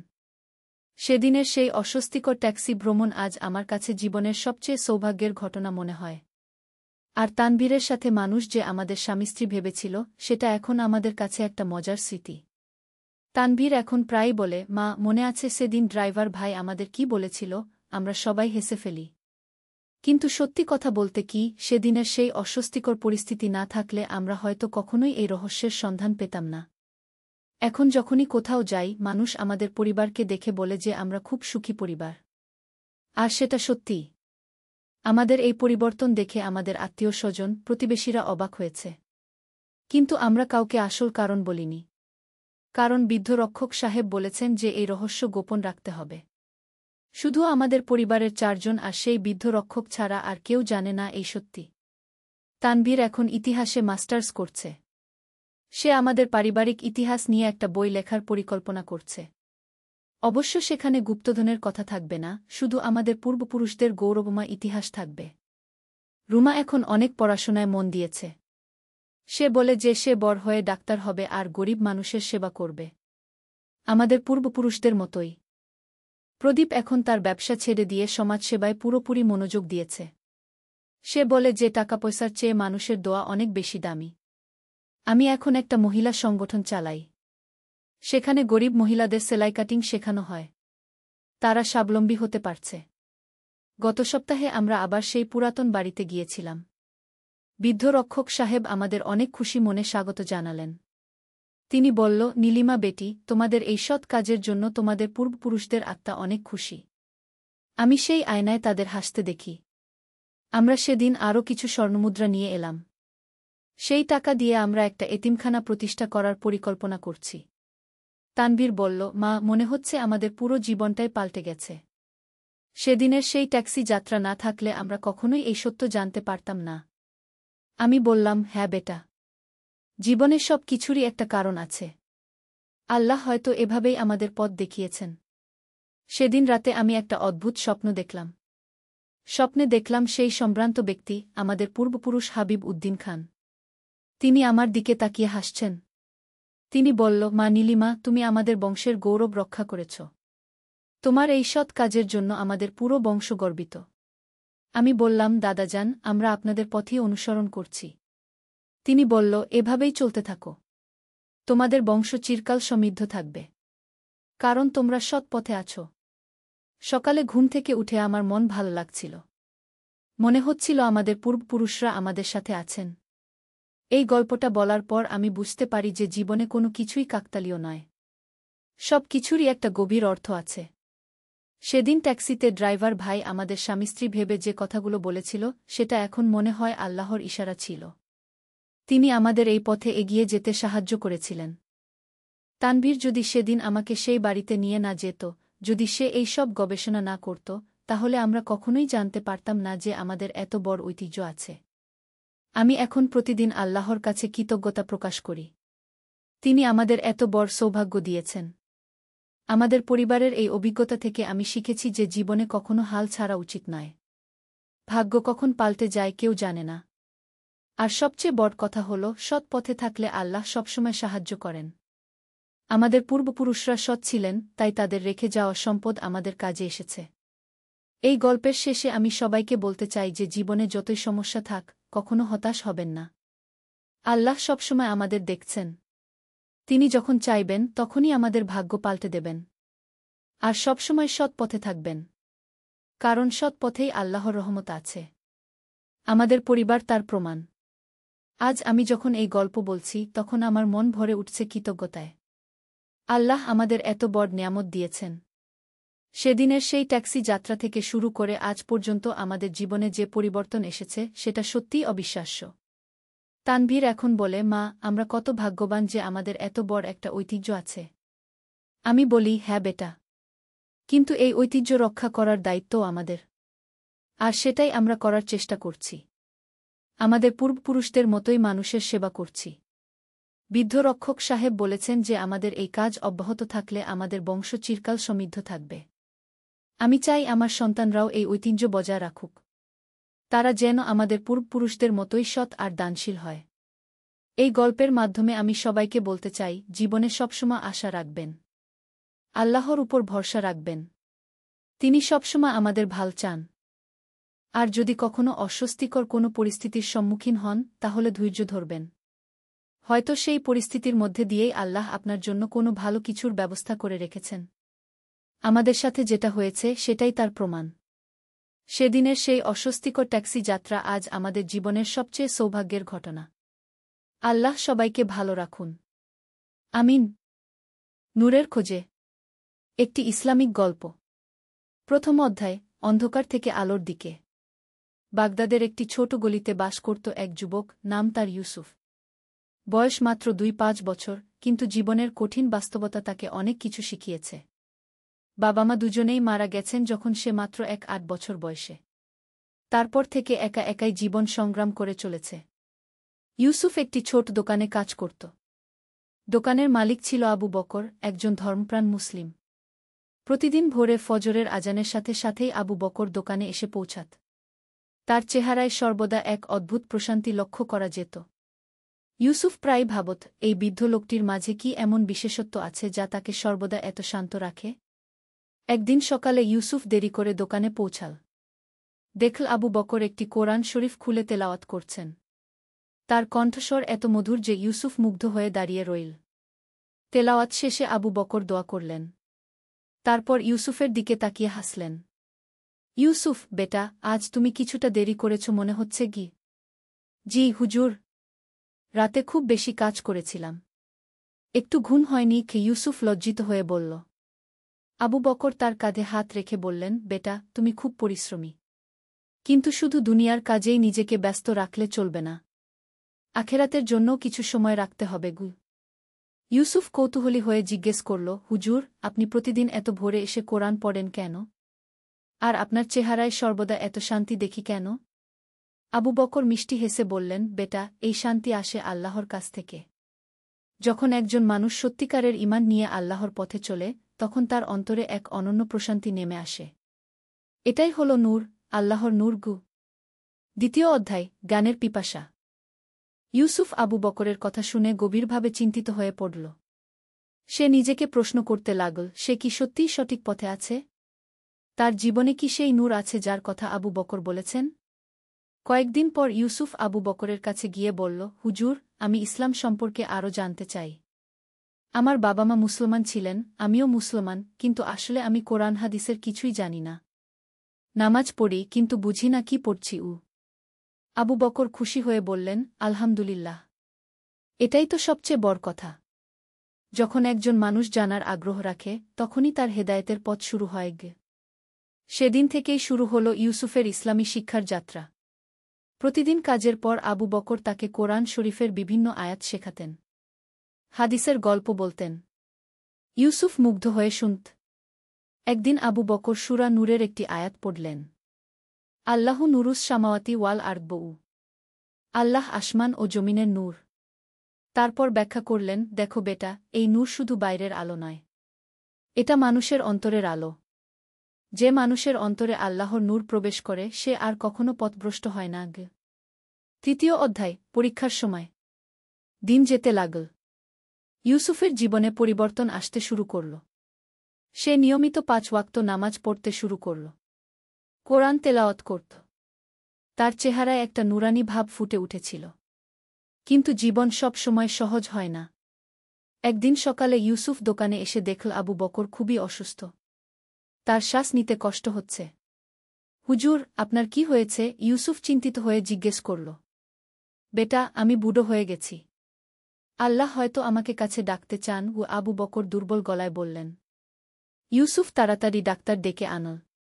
ডাক্তার পরীক্ষা করে বললেন যে আবু বকরের হার্টের অবস্থা খুবই গুরুতর। তাকে হাসপাতালে ভর্তি করতে হবে। হাসপাতালে ভর্তির পর আবু বকরের অবস্থা আরও খারাপ হতে লাগল। ইউসুফ দিনরাত তার সেবা করত। একদিন আবু বকর তাকে কাছে ডেকে বললেন, ইউসুফ, আমার সময় হয়েছে। তুমি আমার দোকানের দেখাশোনা করবে। কিন্তু মনে রাখবে, শুধু দোকানের নয়, নিজের আত্মার দেখাশোনাও করতে হবে গু। হুজুর, এমন কথা বলবেন না। আল্লাহ আপনাকে সুস্থ করে দেবেন কি? ইউসুফ কাঁদতে কাঁদতে বলল। বেটা, মৃত্যু তো সবারই আসবে। তবে যে মানুষ আল্লাহর পথে জীবন কাটায়, তার মৃত্যু হয় সুন্দর। আমি খুশি যে আমি তোমার মতো একটি ভালো ছেলেকে সঠিক পথ দেখাতে পেরেছি। চতুর্থ অধ্যায়, দায়িত্ব গ্রহণ। 3 দিন পর আবু বকর ইন্তেকাল করলেন। ইউসুফ অনেক কেঁদেছিল। তার মনে হচ্ছিল যেন তার জীবনের সবচেয়ে বড় অবলম্বনটি হারিয়ে গেছে। আবু বকরের জানাজায় অনেক লোক এসেছিল। সবাই বলছিল যে আবু বকর কত ভালো মানুষ ছিল। কিভাবে সবাইকে সাহায্য করত, দরিদ্রদের খাবার দিত, অসহায়দের পাশে দাঁড়াত। ইউসুফ বুঝতে পারল যে আবু বকর শুধু তাকে নয়, অনেককেই সঠিক পথ দেখিয়েছেন। এখন সেই দায়িত্ব তার। দোকান চালাতে গিয়ে ইউসুফ নতুন নতুন চ্যালেঞ্জের মুখোমুখি হল। একদিন একজন গরিব মহিলা এসে বলল যে তার স্বামী মারা গেছে। 3 ছোট বাচ্চা নিয়ে সে খুবই কষ্টে আছে। কিছু খাবার চান কিনা জানতে চাইল। ইউসুফ তার কথা শুনে কিছুক্ষণ চিন্তা করল। তার নিজের টাকার অবস্থাও তেমন ভালো নয়। কিন্তু তার মনে আবু বকরের কথা মনে পড়ল, নিজের চেয়ে অন্যকে এগিয়ে রাখ। এটাই ইসলামের শিক্ষাগু। সে মহিলাকে প্রয়োজনীয় খাবার দিয়ে দিল। কোনো টাকা নিল না। 5ম অধ্যায়, সমাজসেবার পথে। দিন যেতে লাগল। ইউসুফ দেখতে পেল যে তার এলাকায় অনেক সমস্যা রয়েছে। অনেক দরিদ্র পরিবার আছে। কিছু যুবক ভুল পথে চলে গেছে। মসজিদে মানুষের উপস্থিতি কম। ইউসুফ ভাবল, আবু বকর হুজুর যেমন তার জীবন পরিবর্তন করেছিলেন, সেও তেমনি অন্যদের জীবনে ইতিবাচক পরিবর্তন আনতে পারে। সে প্রথমে স্থানীয় মসজিদের ইমাম সাহেবের সাথে কথা বলল। ইমাম সাহেব, হাফেজ সাইদুল ইসলাম, খুবই ভালো মানুষ ছিলেন। তিনি ইউসুফের পরিকল্পনা শুনে খুশি হলেন। আল্লাহ তোমাকে হেদায়েত দিয়েছেন ইউসুফ। এই নিয়ত দিয়ে কাজ শুরু কর। আল্লাহ তোমাকে সাহায্য করবেন, ইমাম সাহেব বললেন। ইউসুফ প্রথমে একটি ছোট উদ্যোগ নিল। প্রতি শুক্রবার জুমার নামাজের পর মসজিদে একটি ছোট আলোচনা সভার আয়োজন করল। বিভিন্ন ইসলামিক বিষয় নিয়ে আলোচনা হতো।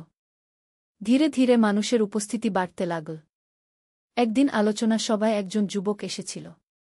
তার নাম রহিম। সে বিভিন্ন অপরাধমূলক কাজে জড়িত ছিল। প্রথমে সে শুধু কৌতূহলবশত এসেছিল। ইউসুফ সেদিন হজরত ইউসুফ এর গল্প বলেছিল। কিভাবে তিনি সব বিপদাপদ মোকাবেলা করে শেষ পর্যন্ত সফল হয়েছিলেন। রহিম গল্প শুনে অনেক প্রভাবিত হল। 6ষ্ঠ অধ্যায়, হৃদয় পরিবর্তনের গল্প। রহিমের জীবনযাত্রা ছিল খুবই অনিয়মিত। সে চুরি, ছিনতাই করত, মাদকাসক্ত ছিল। কিন্তু ইউসুফের কথা তার মনে গেঁথে গিয়েছিল। পরের সপ্তাহে রহিম আবার এল। এবারও মনোযোগ দিয়ে শুনল। আলোচনা শেষে সে ইউসুফের কাছে এসে বলল, ভাই, আমি জানি আমি খারাপ কাজ করি। কিন্তু আমার অন্য কোনো পথ দেখি না। আমার বাবা মা আমাকে ত্যাগ করেছে। কেউ আমাকে কাজ দেয় না। ইউসুফ তার হাতে হাত রেখে বলল, ভাই রহিম, আল্লাহর রহমতের দরজা সবার জন্যই খোলা। তুমি যদি সত্যিই তওবা করে সঠিক পথে আসতে চাও, আল্লাহ তোমাকে অবশ্যই সাহায্য করবেন গু। কিন্তু আমার তো কোনো কাজ নেই। আমি কি খেয়ে বেঁচে থাকব? রহিম জিজ্ঞেস করল। তুমি প্রথমে আল্লাহর কাছে তওবা কর। নিয়মিত নামাজ পড়। কাজের ব্যাপারে আমি তোমাকে সাহায্য করব, ইউসুফ বলল। রহিম কেঁদে ফেল। সে বলল, আমি অনেক পাপ করেছি। আল্লাহ কি আমাকে ক্ষমা করবেন? ইউসুফ কোরআনের আয়াত পড়ে শোনাল, বল, হে আমার বান্দারা, যারা নিজেদের উপর অন্যায় করেছ, তোমরা আল্লাহর রহমত থেকে নিরাশ হজ না। নিশ্চয় আল্লাহ সব গুনাহ ক্ষমা করে দেন গু। এই আয়াত শুনে রহিমের জীবনে বিপ্লব এল। সে সেই দিনই তওবা করল। নিয়মিত নামাজ পড়তে শুরু করল। ইউসুফ তাকে দোকানে সাহায্যকারী হিসেবে কাজ দিল। 7ম অধ্যায় সমাজের উন্নতি। রহিমের পরিবর্তন দেখে এলাকার অন্যান্য যুবকরাও প্রভাবিত হল। ধীরে ধীরে অপরাধের হার কমতে লাগল। মসজিদে মানুষের উপস্থিতি বাড়ল। ইউসুফ দেখল যে শুধু ধর্মীয় শিক্ষা দিলেই হবে না, মানুষের অর্থনৈতিক অবস্থার উন্নতিও দরকার। সে একটি ছোট উদ্যোগ নিল। এলাকার বেকার যুবকদের বিভিন্ন কারিগরি প্রশিক্ষণ দেওয়ার ব্যবস্থা করল। প্রথমে খুব কম টাকা দিয়ে শুরু হল। কিছু যুবক শিখল কাঠের কাজ, কেউ শিখল ইলেকট্রিকের কাজ, কেউ দর্জির কাজ। ধীরে ধীরে তারা নিজেদের পায়ে দাঁড়াতে শুরু করল। একদিন ইউসুফ দেখল যে তার এলাকায় একটি বড় পরিবর্তন এসেছে। আগে যেখানে চুরি ডাকাতির ঘটনা ঘটত সেখানে এখন শান্তি। যুবকরা মসজিদে আসে, একসাথে বসে কোরআন পড়ে। ইমাম সাহেব একদিন ইউসুফকে বললেন, আল্লাহ তোমাকে দিয়ে অনেক ভালো কাজ করিয়েছেন। তোমার মাধ্যমে অনেক মানুষের জীবন পরিবর্তন হয়েছে কি? ইউসুফ বিনয়ের সাথে বলল, হুজুর, এটা আমার কোনো কৃতিত্ব নয়, এটা আল্লাহর রহমত। আবু বকর চাচা আমাকে যে শিক্ষা দিয়েছেন আমি তা অন্যদের মাঝে ছড়িয়ে দিতে চেষ্টা করেছি মাত্র। 8ম অধ্যায় নতুন চ্যালেঞ্জ। একদিন ইউসুফের কাছে একজন ভদ্রলোক এলেন। তার নাম আব্দুর রাজ্জাক। তিনি শহরের একজন বিত্তবান ব্যবসায়ী। তিনি ইউসুফের কাজের কথা শুনেছেন। ইউসুফ ভাই, আমি আপনার সমাজসেবার কথা শুনেছি। আমি আপনাকে একটি বড় প্রস্তাব দিতে চাই। আমার একটি বড় ব্যবসা আছে। আপনি যদি আমার সাথে পার্টনারশিপ করেন আমরা একসাথে অনেক বড় কাজ করতে পারব। আব্দুর রাজ্জাক বললেন। ইউসুফ তার প্রস্তাব শুনে কিছুক্ষণ চিন্তা করল। এই সুযোগ তার জীবনে অনেক পরিবর্তন আনতে পারে। কিন্তু সে জানত যে সম্পদ মানুষের জীবনে পরীক্ষা নিয়ে আসে। ভাই, আপনার প্রস্তাব খুবই ভালো, কিন্তু আমার একটি শর্ত আছে। আমি হালাল উপায়ে ব্যবসা করতে চাই। সুদ, ঘুষ, ধোঁকা এইসব থেকে দূরে থেকে ইউসুফ বলল। আব্দুর রাজ্জাক হেসে বললেন, এই জন্যই তো আমি আপনার সাথে ব্যবসা করতে চাই। আমিও চাই ইসলামিক নীতিমালা মেনে ব্যবসা করতে।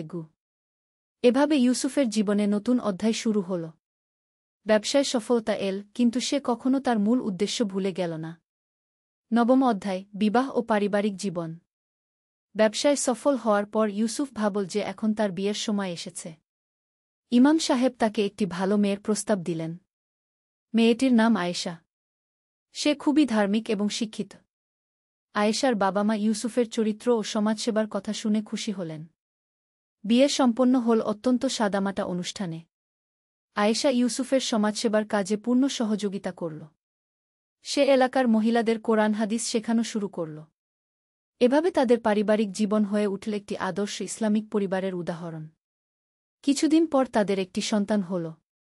ছেলেটির নাম রাখা হল ইব্রাহিম। ইউসুফ আর আয়েশা ঠিক করল যে তারা তাদের সন্তানকে ইসলামিক আদর্শে গড়ে তুলবে। 10ম অধ্যায় হজ্বের সফর। ব্যবসায় আল্লাহর বরকতে ভালো লাভ হওয়ায় ইউসুফ ও আয়েশা হজ্ব করার সিদ্ধান্ত নিলেন। এটা তাদের জীবনের সবচেয়ে বড় স্বপ্ন ছিল। মক্কা শরীফে পৌঁছানোর পর ইউসুফ অভিভূত হয়ে গেলেন। কাবা শরীফ দেখে তার চোখে জল এসে গেল। তিনি বুঝতে পারলেন যে জীবনের এতদিনের যাত্রা তাকে এই পবিত্র স্থানে পৌঁছে দিয়েছে। হজ্বের সময় তিনি আল্লাহর কাছে দীর্ঘ দোয়া করলেন। তার জীবনের সব পাপের জন্য ক্ষমা চাইলেন। সমাজসেবার কাজে আরও বেশি তৌফিক চাইলেন।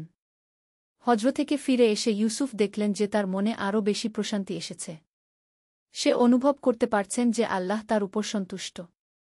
11ম অধ্যায় বিপদে মুখোমুখি। কিন্তু জীবনে সব সময় সুখ থাকে না। একদিন হঠাৎ করে ইউসুফের ব্যবসায় বড় ক্ষতি হল। একটি বড় চুক্তি বাতিল হয়ে গেল। তার পার্টনার আব্দুর রাজ্জাক হঠাৎ অসুস্থ হয়ে পড়লেন। ব্যাংক থেকে ঋণের টাকা শোধ করার চাপ এল। ইউসুফ খুবই দুশ্চিন্তায় পড়ে গেলেন।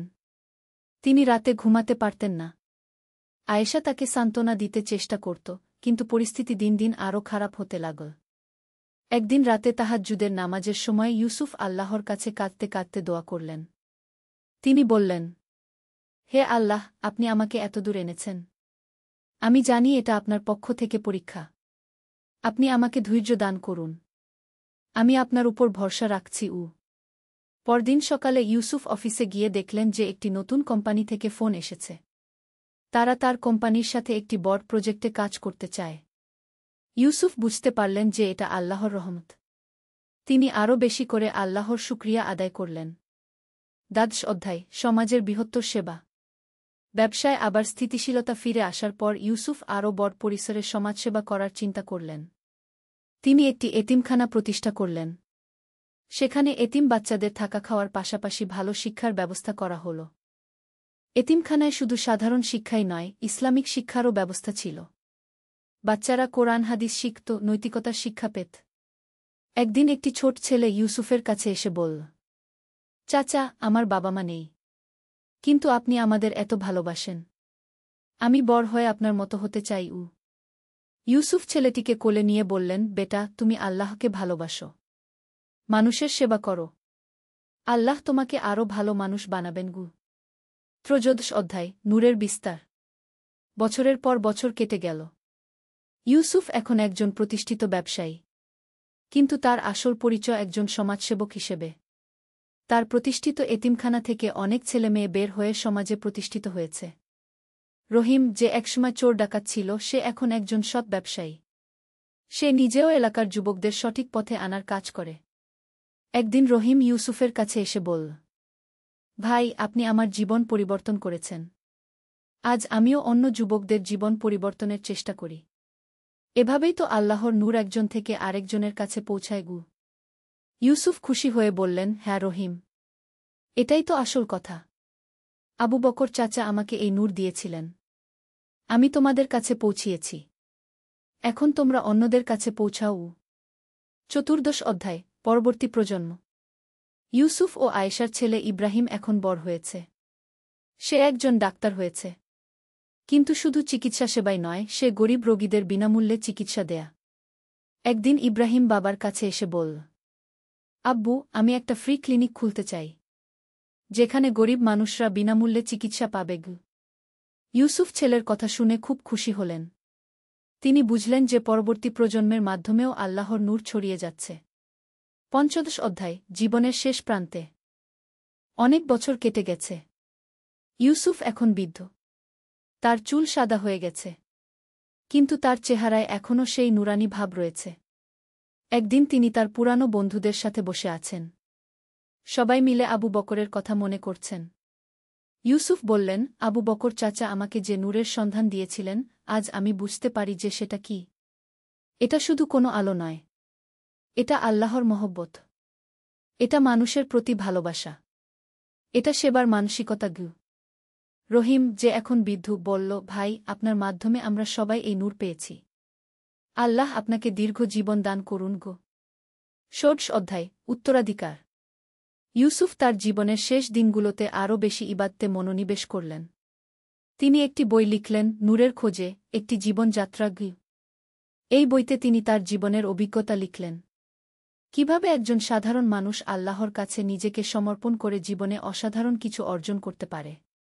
বইটি প্রকাশিত হওয়ার পর অনেক মানুষ তার জীবনী পড়ে অনুপ্রাণিত হল। দেশের বিভিন্ন প্রান্ত থেকে মানুষ তার সাথে দেখা করতে আসত। একদিন একজন তরুণ এসে বলল, চাচা, আপনার বই পড়ে আমার জীবন পরিবর্তন হয়ে গেছে। আমিও আপনার মতো সমাজসেবা করতে চাই। ইউসুফ তরুণটির হাতে হাত রেখে বললেন, বেটা, তুমি শুধু আমার মতো হতে চেষ্টা করো না, আল্লাহর রাসূল শাহ এর মতো হওয়ার চেষ্টা করো। তিনিই আমাদের সবার আদর্শ। সপ্তদশ অধ্যায় চূড়ান্ত যাত্রা। একদিন ইউসুফ অসুস্থ হয়ে পড়লেন। ডাক্তার ছেলে ইব্রাহিম সব চেষ্টা করল, কিন্তু আল্লাহর ইচ্ছায় ইউসুফের সময় শেষ হয়ে এসেছিল। মৃত্যুর আগে ইউসুফ তার পরিবার ও বন্ধুদের কাছে ডেকে বললেন, আমি খুশি, আল্লাহ আমাকে একটি সুন্দর জীবন দিয়েছেন। আমি চেষ্টা করেছি তার সন্তুষ্টি অর্জনের। এখন তোমরা এই কাজ এগিয়ে নিয়ে যেও। তারপর তিনি শেষবারের মতো শাহাদত পড়লেন এবং শান্তিতে চোখ বন্ধ করলেন। সমাপনী নূরের ধারাবাহিকতা। ইউসুফের জানাজায় হাজার হাজার মানুষ এসেছিল। এতিম বাচ্চারা কাঁদছিল। যেসব যুবক তার কারণে সঠিক পথ পেয়েছিল, তারা সবাই এসেছিল। ইমাম সাহেব জানাজার নামাজে বললেন, ইউসুফ ভাই একটি আদর্শ জীবন যাপন করেছেন। তিনি প্রমাণ করেছেন যে একজন সাধারণ মানুষও আল্লাহর সাহায্যে অসাধারণ কিছু করতে পারে। তার জীবন আমাদের সবার জন্য অনুপ্রেরণা। ইউসুফ চলে গেলেন, কিন্তু তার স্থাপন করা প্রতিষ্ঠানগুলো চলতে থাকল। তার ছেলে ইব্রাহিম বাবার কাজ এগিয়ে নিয়ে গেল। রহিম ও তার অন্যান্য শিষ্যরাও তাদের এলাকায় একই ধরনের কাজ করতে থাকল। আজও যখন কেউ সেই এলাকায় যায়, দেখতে পায় একটি শান্তিপূর্ণ সমাজ, যেখানে মানুষ একে অপরকে সাহায্য করে, যেখানে ধর্ম ও নৈতিকতার চর্চা হয়। এভাবেই আবু বকর চাচার দেওয়া সেই নূর একজন থেকে আরেকজনের কাছে পৌঁছে গেছে। আর এই ধারা চলতে থাকবে কিয়ামত পর্যন্ত। শিক্ষা ও উপদেশ। এই গল্পটি আমাদের শেখায় যে ১. জ্ঞান অর্জনের গুরুত্ব। ইউসুফ যখন ইসলাম সম্পর্কে জানতে আগ্রহী হয়েছিল, তখনই তার জীবনের পরিবর্তন শুরু হয়েছিল। ২. ভালো সঙ্গের প্রভাব। আবু বকর চাচার সঙ্গ ইউসুফের জীবনে বিপ্লব এনেছিল। ৩. তবার শক্তি। রহিমের মতো পাপীও যদি সত্যিকারের তবা করে, আল্লাহ তাকে ক্ষমা করেন। ৪. সমাজসেবার গুরুত্ব। ব্যক্তিগত উন্নতির পাশাপাশি সমাজের সেবা করাও একজন মুমিনের দায়িত্ব। ৫.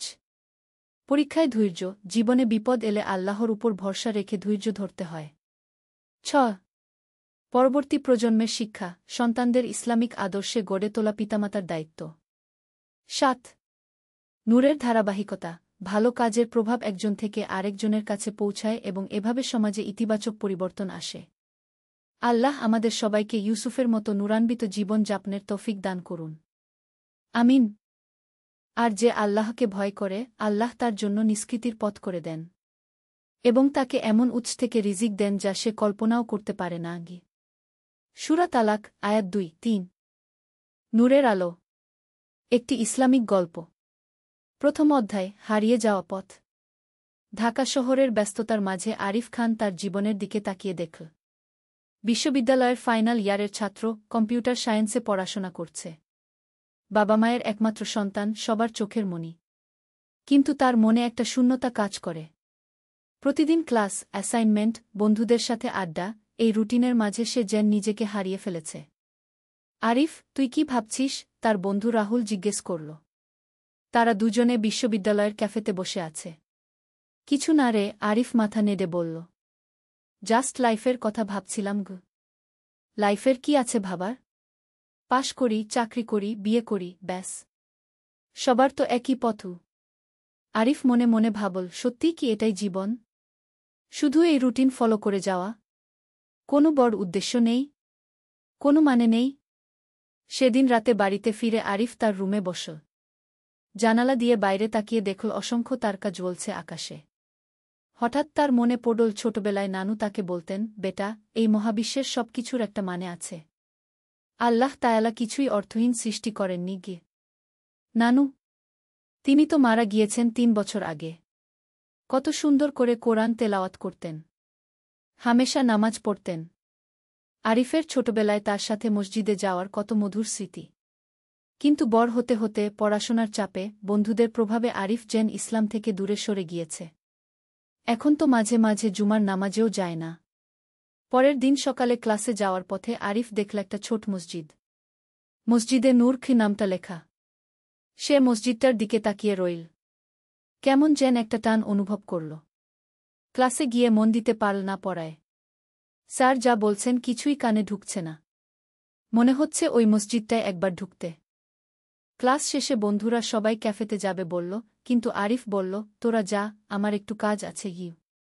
দ্বিতীয় অধ্যায়, প্রথম আলোর ছোঁয়া। আরিফ মসজিদে নূরের সামনে দাঁড়াল। ছোট্ট একটা মসজিদ, কিন্তু বেশ সুন্দর। সবুজ রঙের দেয়াল, সাদা মিনার। প্রবেশদ্বারে একটা বোর্ড লাগানো, যে কেউ এখানে এসে প্রশান্তি খুঁজে নিতে পারেন। ভেতরে ঢুকতে একটু দ্বিধা হল। কতদিন আর মসজিদে যায়নি। কিভাবে ইমাম সাহেব বা অন্যরা দেখবে তাকে? কিন্তু তার পা যেন এগিয়ে গেল। মসজিদের ভেতরটা খুবই শান্ত। কয়েকজন বয়স্ক লোক বসে কোরআন তেলাওয়াত করছেন। একপাশে একজন মধ্যবয়স্ক মানুষ বসে দোয়া করছেন। আরিফ একটা কোণে বসে পড়ল। চোখ বন্ধ করে গভীর নিঃশ্বাস নিল। অদ্ভুত একটা শান্তি অনুভব করল। মনে হল যেন এতদিন যে অস্থিরতা ছিল সেটা কমে যাচ্ছে। ভাই, আপনি কি প্রথমবার এসেছেন? আরিফ চোখ খুলে দেখল এক বয়স্ক মানুষ তার সামনে দাঁড়িয়ে। সাদা দাড়ি, মুখে মৃদু হাসি। তার চোখে যেন আলো। জি হ্যাঁ, আরিফ উত্তর দিল। আমি এই মসজিদের ইমাম, হাফেজ আব্দুর রহিম। আপনার নাম? আরিফ খান। মাশাআল্লাহ, সুন্দর নাম। আরিফ মানে হল জ্ঞানী। আল্লাহ যেন আপনাকে সত্যিকারের জ্ঞান দান করেন গু। আরিফ একটু লজ্জা পেল। সে কি সত্যিই জ্ঞানী? ইসলাম সম্পর্কে তো তেমন কিছুই জানে না। ইমাম সাহেব যেন তার মনের কথা বুঝতে পারলেন। তিনি বললেন, বেটা, জ্ঞান অর্জন করার জন্য কখনো লজ্জা করার দরকার নেই। আমাদের নবী শাহ বলেছেন, তোমরা জ্ঞান অর্জন কর, যদিও তোমাদের চীনে যেতে হয়, আর সবচেয়ে বড় জ্ঞান হল আল্লাহকে জানা, নিজেকে জানা গু। কিন্তু হুজুর, আমি তো ইসলাম সম্পর্কে খুব কমই জানি। এত বছর যেন গাফেল থেকেছি। কোনো সমস্যা নেই বেটা। আল্লাহ তাআলা অসীম করুণার অধিকারী। তিনি বলেছেন, যে আমার দিকে এক হাত এগিয়ে আসে, আমি তার দিকে 2 হাত এগিয়ে যাই। গুরুত্বপূর্ণ হল শুরু করা গু। আরিফের মনে হল যেন এতদিন যে অন্ধকারে ছিল সেখানে একটু আলো এসেছে। হুজুর, আমি কিভাবে শুরু করব? প্রথমে নিয়মিত নামাজ শুরু কর। তারপর কোরআন পড়া। আর সবচেয়ে গুরুত্বপূর্ণ হল দোয়া করা। আল্লাহর কাছে হেদায়েত চাওয়া গু। সেদিন থেকে আরিফ নিয়মিত মসজিদে নূরে আসতে শুরু করল। প্রথমে শুধু মাগরিবের নামাজ। তারপর আস্তে আস্তে অন্যান্য নামাজও। 3য় অধ্যায়, বন্ধুদের প্রতিক্রিয়া। তুই কি পাগল হয়ে গেলি? রাহুল রেগে বলল। প্রতিদিন মসজিদে যাস? আমাদের সাথে সময় কাটাস না। যদি বেশি ধার্মিক হয়ে যাস, তাহলে তো আমাদের সাথে মিশতে পারবি না গে। আরিফ বন্ধুদের এই প্রতিক্রিয়ার জন্য প্রস্তুত ছিল। তারা বুঝবে না কেন সে এই পথ বেছে নিয়েছে। রাহুল, আমি তো তোদের সাথেই আছি। শুধু একটু ভালো হতে চাইছি গু। ভাল হওয়ার মানে কি মসজিদে যাওয়া? আমরা তো খারাপ কিছু করি না গি। না, তোরা খারাপ না। কিন্তু আমি নিজের মধ্যে একটা পরিবর্তন অনুভব করছি। আগে যেটা খালি খালি লাগত, এখন সেটা ভরে যাচ্ছে গি। তার অন্য বন্ধু শামীম বলল, দেখ আরিফ, আমিও মুসলিম। কিন্তু এত বেশি করার দরকার কি? মাঝে মাঝে জুমার নামাজ পড়লেই তো হয় গি। আরিফ বুঝল তার বন্ধুরা তার পরিবর্তনটা বুঝতে পারছে না। কিন্তু সে নিজেও পুরোপুরি ব্যাখ্যা করতে পারছে না যে তার ভেতরে কি ঘটছে। সেদিন সন্ধ্যায় মসজিদে গিয়ে ইমাম সাহেবের সাথে এই বিষয়ে কথা বলল। হুজুর, আমার বন্ধুরা বুঝতে পারছে না আমি কেন এই পথে এসেছি। তারা মনে করছে আমি বেশি ধার্মিক হয়ে যাচ্ছি গু। ইমাম সাহেব মুস্কি হেসে বললেন, বেটা, এটা খুবই স্বাভাবিক। যখন একজন মানুষ হেদায়েতের পথে আসে তখন অনেকেই বুঝতে পারে না। কিন্তু তুমি মনে রেখো, তুমি তোমার বন্ধুদের সাথে দুর্ব্যবহার কর না। বরং তোমার আচরণ দিয়েই তাদের দেখাও ইসলাম কি সুন্দর গু। কিন্তু হুজুর, আমি কিভাবে তাদের বোঝাব? তুমি বোঝানোর চেষ্টা কর না। বরং তোমার চরিত্রের পরিবর্তন দিয়ে তাদের প্রভাবিত কর। আমাদের নবী শাহ বলেছেন, তোমরা মানুষের সাথে ভালো আচরণ কর, তুমি আগের চেয়ে বেশি বিনয়ী হও, বেশি সত্যবাদী হও, বেশি সহায়তাকারী হও। তাহলেই তারা বুঝবে ইসলামের সৌন্দর্যও। আরিফ এই কথাগুলো মনে গেঁথে নিল। সে ঠিক করল বন্ধুদের সাথে আচরণে কোনো পরিবর্তন আনবে না। বরং আরও ভালো বন্ধু হওয়ার চেষ্টা করবে। পরের দিন ক্লাসে রাহুল তার অ্যাসাইনমেন্ট নিয়ে চিন্তিত ছিল। আরিফ নিজে থেকেই সাহায্যের হাত বাড়িয়ে দিল। শামীমের মায়ের যখন অসুখ হল, আরিফ হাসপাতালে তাকে সাহায্য করল। ধীরে ধীরে বন্ধুরা লক্ষ্য করল আরিফ আগের চেয়ে বেশি সহযোগী, বেশি ধৈর্যশীল। সে আর গালি দেয় না, মিথ্যা কথা বলে না। 4র্থ অধ্যায়, পরিবারের প্রতিক্রিয়া। আরিফের বাবা ইকবাল খান একজন সফল ব্যবসায়ী। তিনি নিজেও মুসলিম, কিন্তু ধর্মচর্চায় খুব একটা আগ্রহী নন। মাঝে মাঝে ঈদের নামাজ পড়েন, বাকিটা সময় ব্যবসা নিয়েই ব্যস্ত। মা রুবিনা খান গৃহিণী। তিনি মাঝে মাঝে নামাজ পড়েন, রমজানে রোজা রাখেন। কিন্তু ইসলামের গভীর বিষয়গুলো নিয়ে তেমন চর্চা নেই। প্রথমে তারা আরিফের পরিবর্তন লক্ষ্য করেননি। কিন্তু যখন দেখলেন সে প্রতিদিন মসজিদে যায়, বাড়িতেও নামাজ পড়ে, কোরআন তেলাওয়াত করে, তখন তারা চিন্তিত হলেন। আরিফ, তুমি হঠাৎ এত ধার্মিক হয়ে গেলে কেন? মা জিজ্ঞেস করলেন। মা, আমি শুধু ভালো মুসলিম হওয়ার চেষ্টা করছি গু। কিন্তু এভাবে তো হয় না। পড়াশোনায় মন দাও। চাকরি-বাকরি নিয়ে ভাব। এত নামাজ কালাম পড়ে কি হবে? বাবাও বললেন, আরিফ, ধর্ম ভালো, কিন্তু বেশি হয়ে গেলে সমস্যা। তুমি তো এখনো ছাত্র। পড়াশোনায় ফোকাস কর। পরে সব সময় পাবে গু। আরিফ বুঝতে পারল তার পরিবারও তার পরিবর্তনটা নিয়ে উদ্বিগ্ন। কিন্তু সে জানত সে ঠিক পথেই আছে। আব্বু, আম্মু, আমি পড়াশোনা ছেড়ে দিইনি। বরং নিয়মিত নামাজ পড়ার পর আমার মন আরও শান্ত হয়েছে। পড়ায় মনোযোগ আরও বেড়েছে এটা সত্যি ছিল। নিয়মিত ইবাদতের ফলে আরিফের মানসিক অবস্থার উন্নতি হয়েছে। আগে যেখানে ক্লাসে মন বসত না, এখন সে আরও মনোযোগী। কিন্তু বাবা-মা তখনও সন্দিহান ছিলেন। একদিন আরিফ ইমাম সাহেবের কাছে এই সমস্যার কথা বলল। হুজুর, আমার বাবা-মা মনে করছেন আমি বেশি ধার্মিক হয়ে যাচ্ছি। তারা চান আমি কম নামাজ পড়ি। ইমাম সাহেব বললেন, বেটা, আল্লাহ তায়ালা কোরআনে বলেছেন, তোমার প্রতিপালক আদেশ করেছেন যে তোমরা কেবল তারই ইবাদত করবে এবং পিতামাতার সাথে ভালো ব্যবহার করবে, মানে ইবাদতও করতে হবে, বাবা মায়ের খেদমতো করতে হবে। তাহলে আমি কি করব? তুমি তোমার ইবাদত চালিয়ে যাও, কিন্তু সাথে সাথে বাবা মায়ের সেবায় আরও বেশি মনোযোগী হও। তাদের সাথে বেশি সময় কাটাও। তাদের কথা শোনো। তোমার চরিত্রের পরিবর্তন দেখে তারা বুঝবেন ইসলাম তোমাকে আরও ভালো করেছে।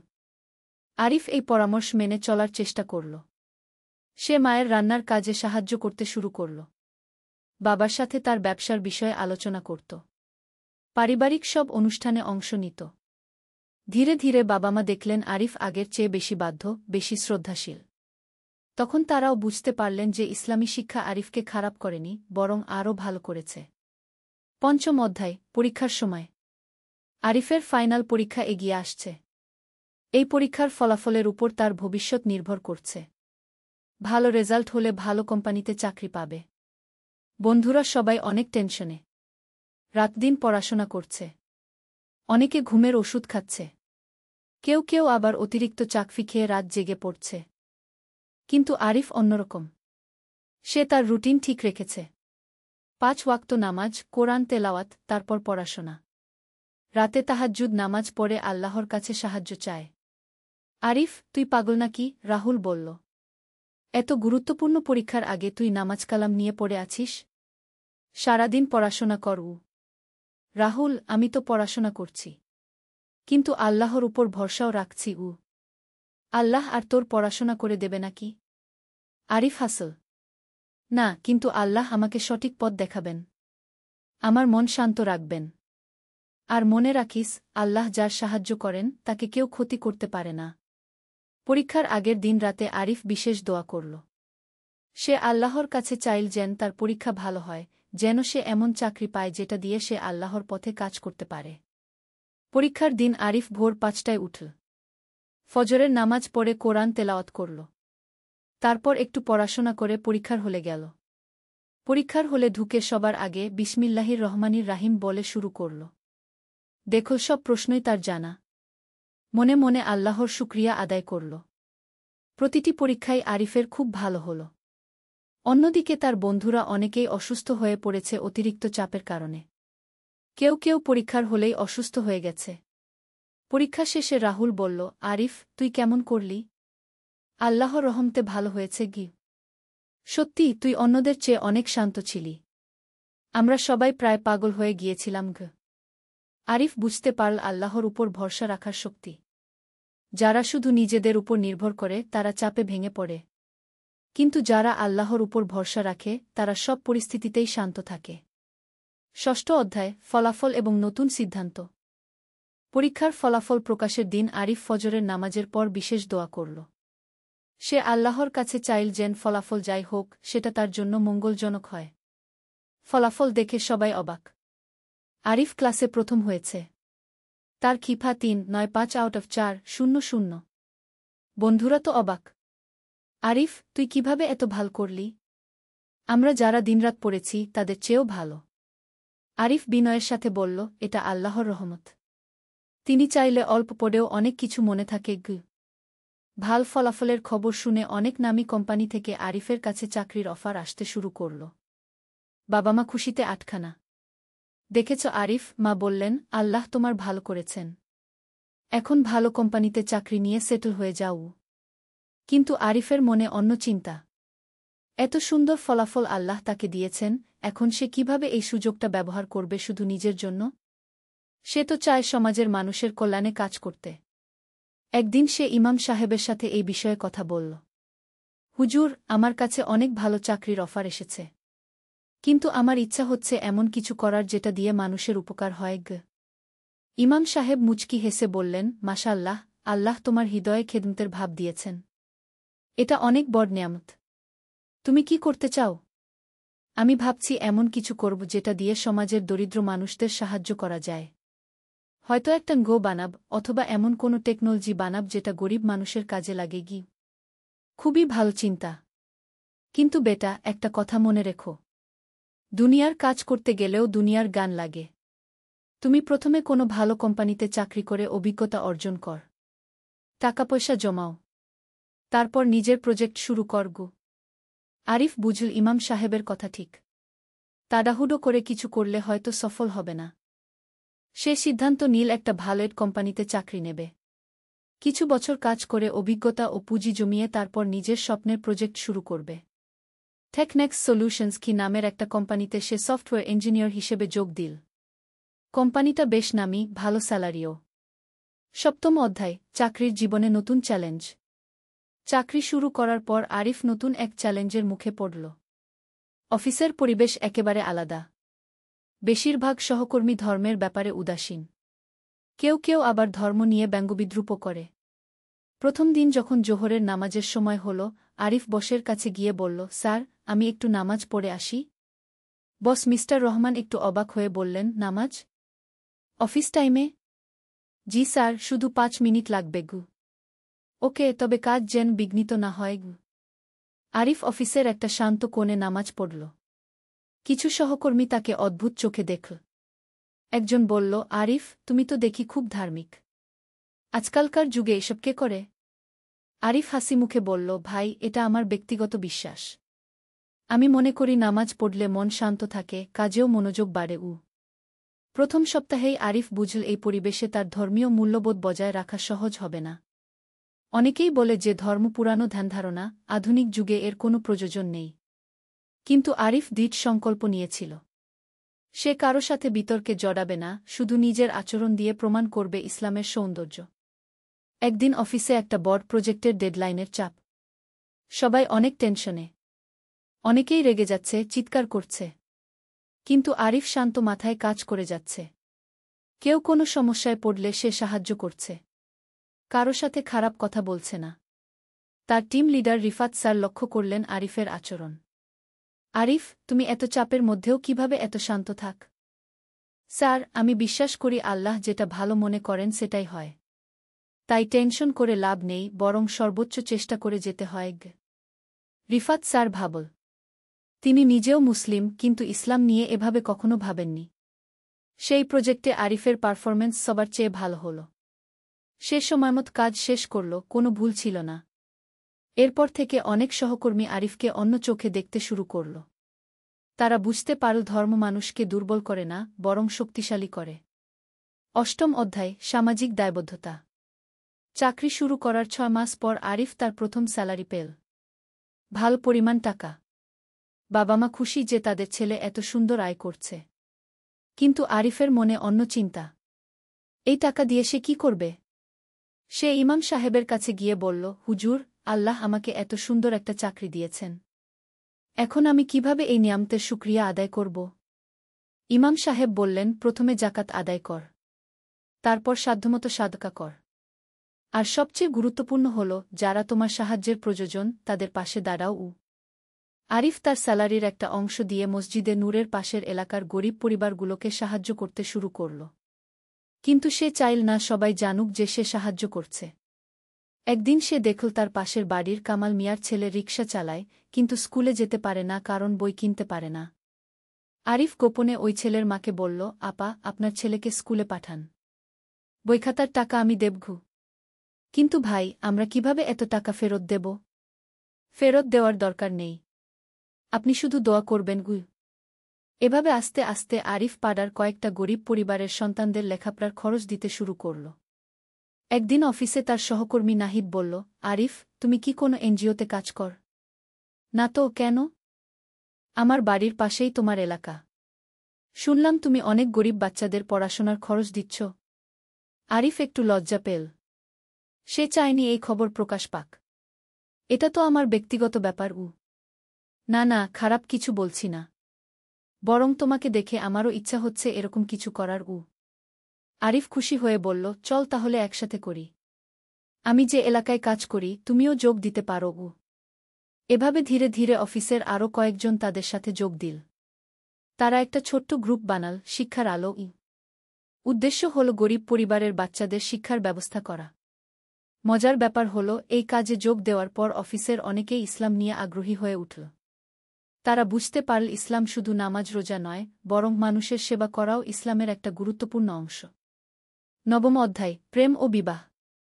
আরিফের বয়স যখন 2-5 হল, তখন বাবা মা বিয়ের কথা বলতে শুরু করলেন। আরিফ, এখন তোমার চাকরি আছে, ভালো আয় করছ, বিয়েশাদির কথা ভাবু। আরিফ জানত একদিন না একদিন এই বিশ্বাসটা আসবে। কিন্তু সে চাইছিল এমন একজনকে জীবনসঙ্গী হিসেবে পেতে যে তার মতোই ইসলামী মূল্যবোধে বিশ্বাসী। আব্বু, আমি এমন একটা মেয়েকে বিয়ে করতে চাই যে আমার মতোই দিনদার। মা বললেন, সেটা তো ভালোই, কিন্তু আজকালকার মেয়েরা তো তেমন ধার্মিক হয় না। আরিফ ইমাম সাহেবের কাছে এই বিষয়ে পরামর্শ চাইল। হুজুর, আমি কিভাবে একজন ভালো জীবনসঙ্গী খুঁজে পাব? বেটা, প্রথমে আল্লাহর কাছে দোয়া কর, তারপর বাবা মায়ের মাধ্যমে খোঁজখবর নাও। মনে রাখবে, বিয়ে শুধু 2জন মানুষের মিলন নয়, বরং 2টি পরিবারের মিলন। তাই পরিবারের দিকেও লক্ষ্য রাখতে হবে।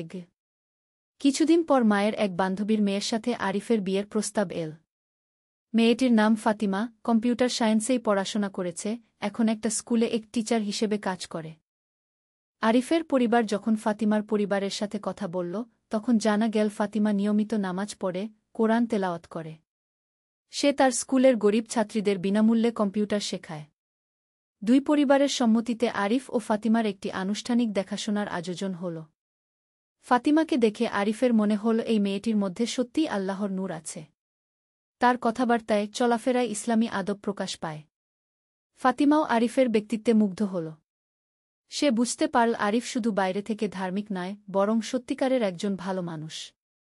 দুজনেই সম্মতি দিল। ইসলামিক রীতি অনুযায়ী তাদের বিবাহ সম্পন্ন হল।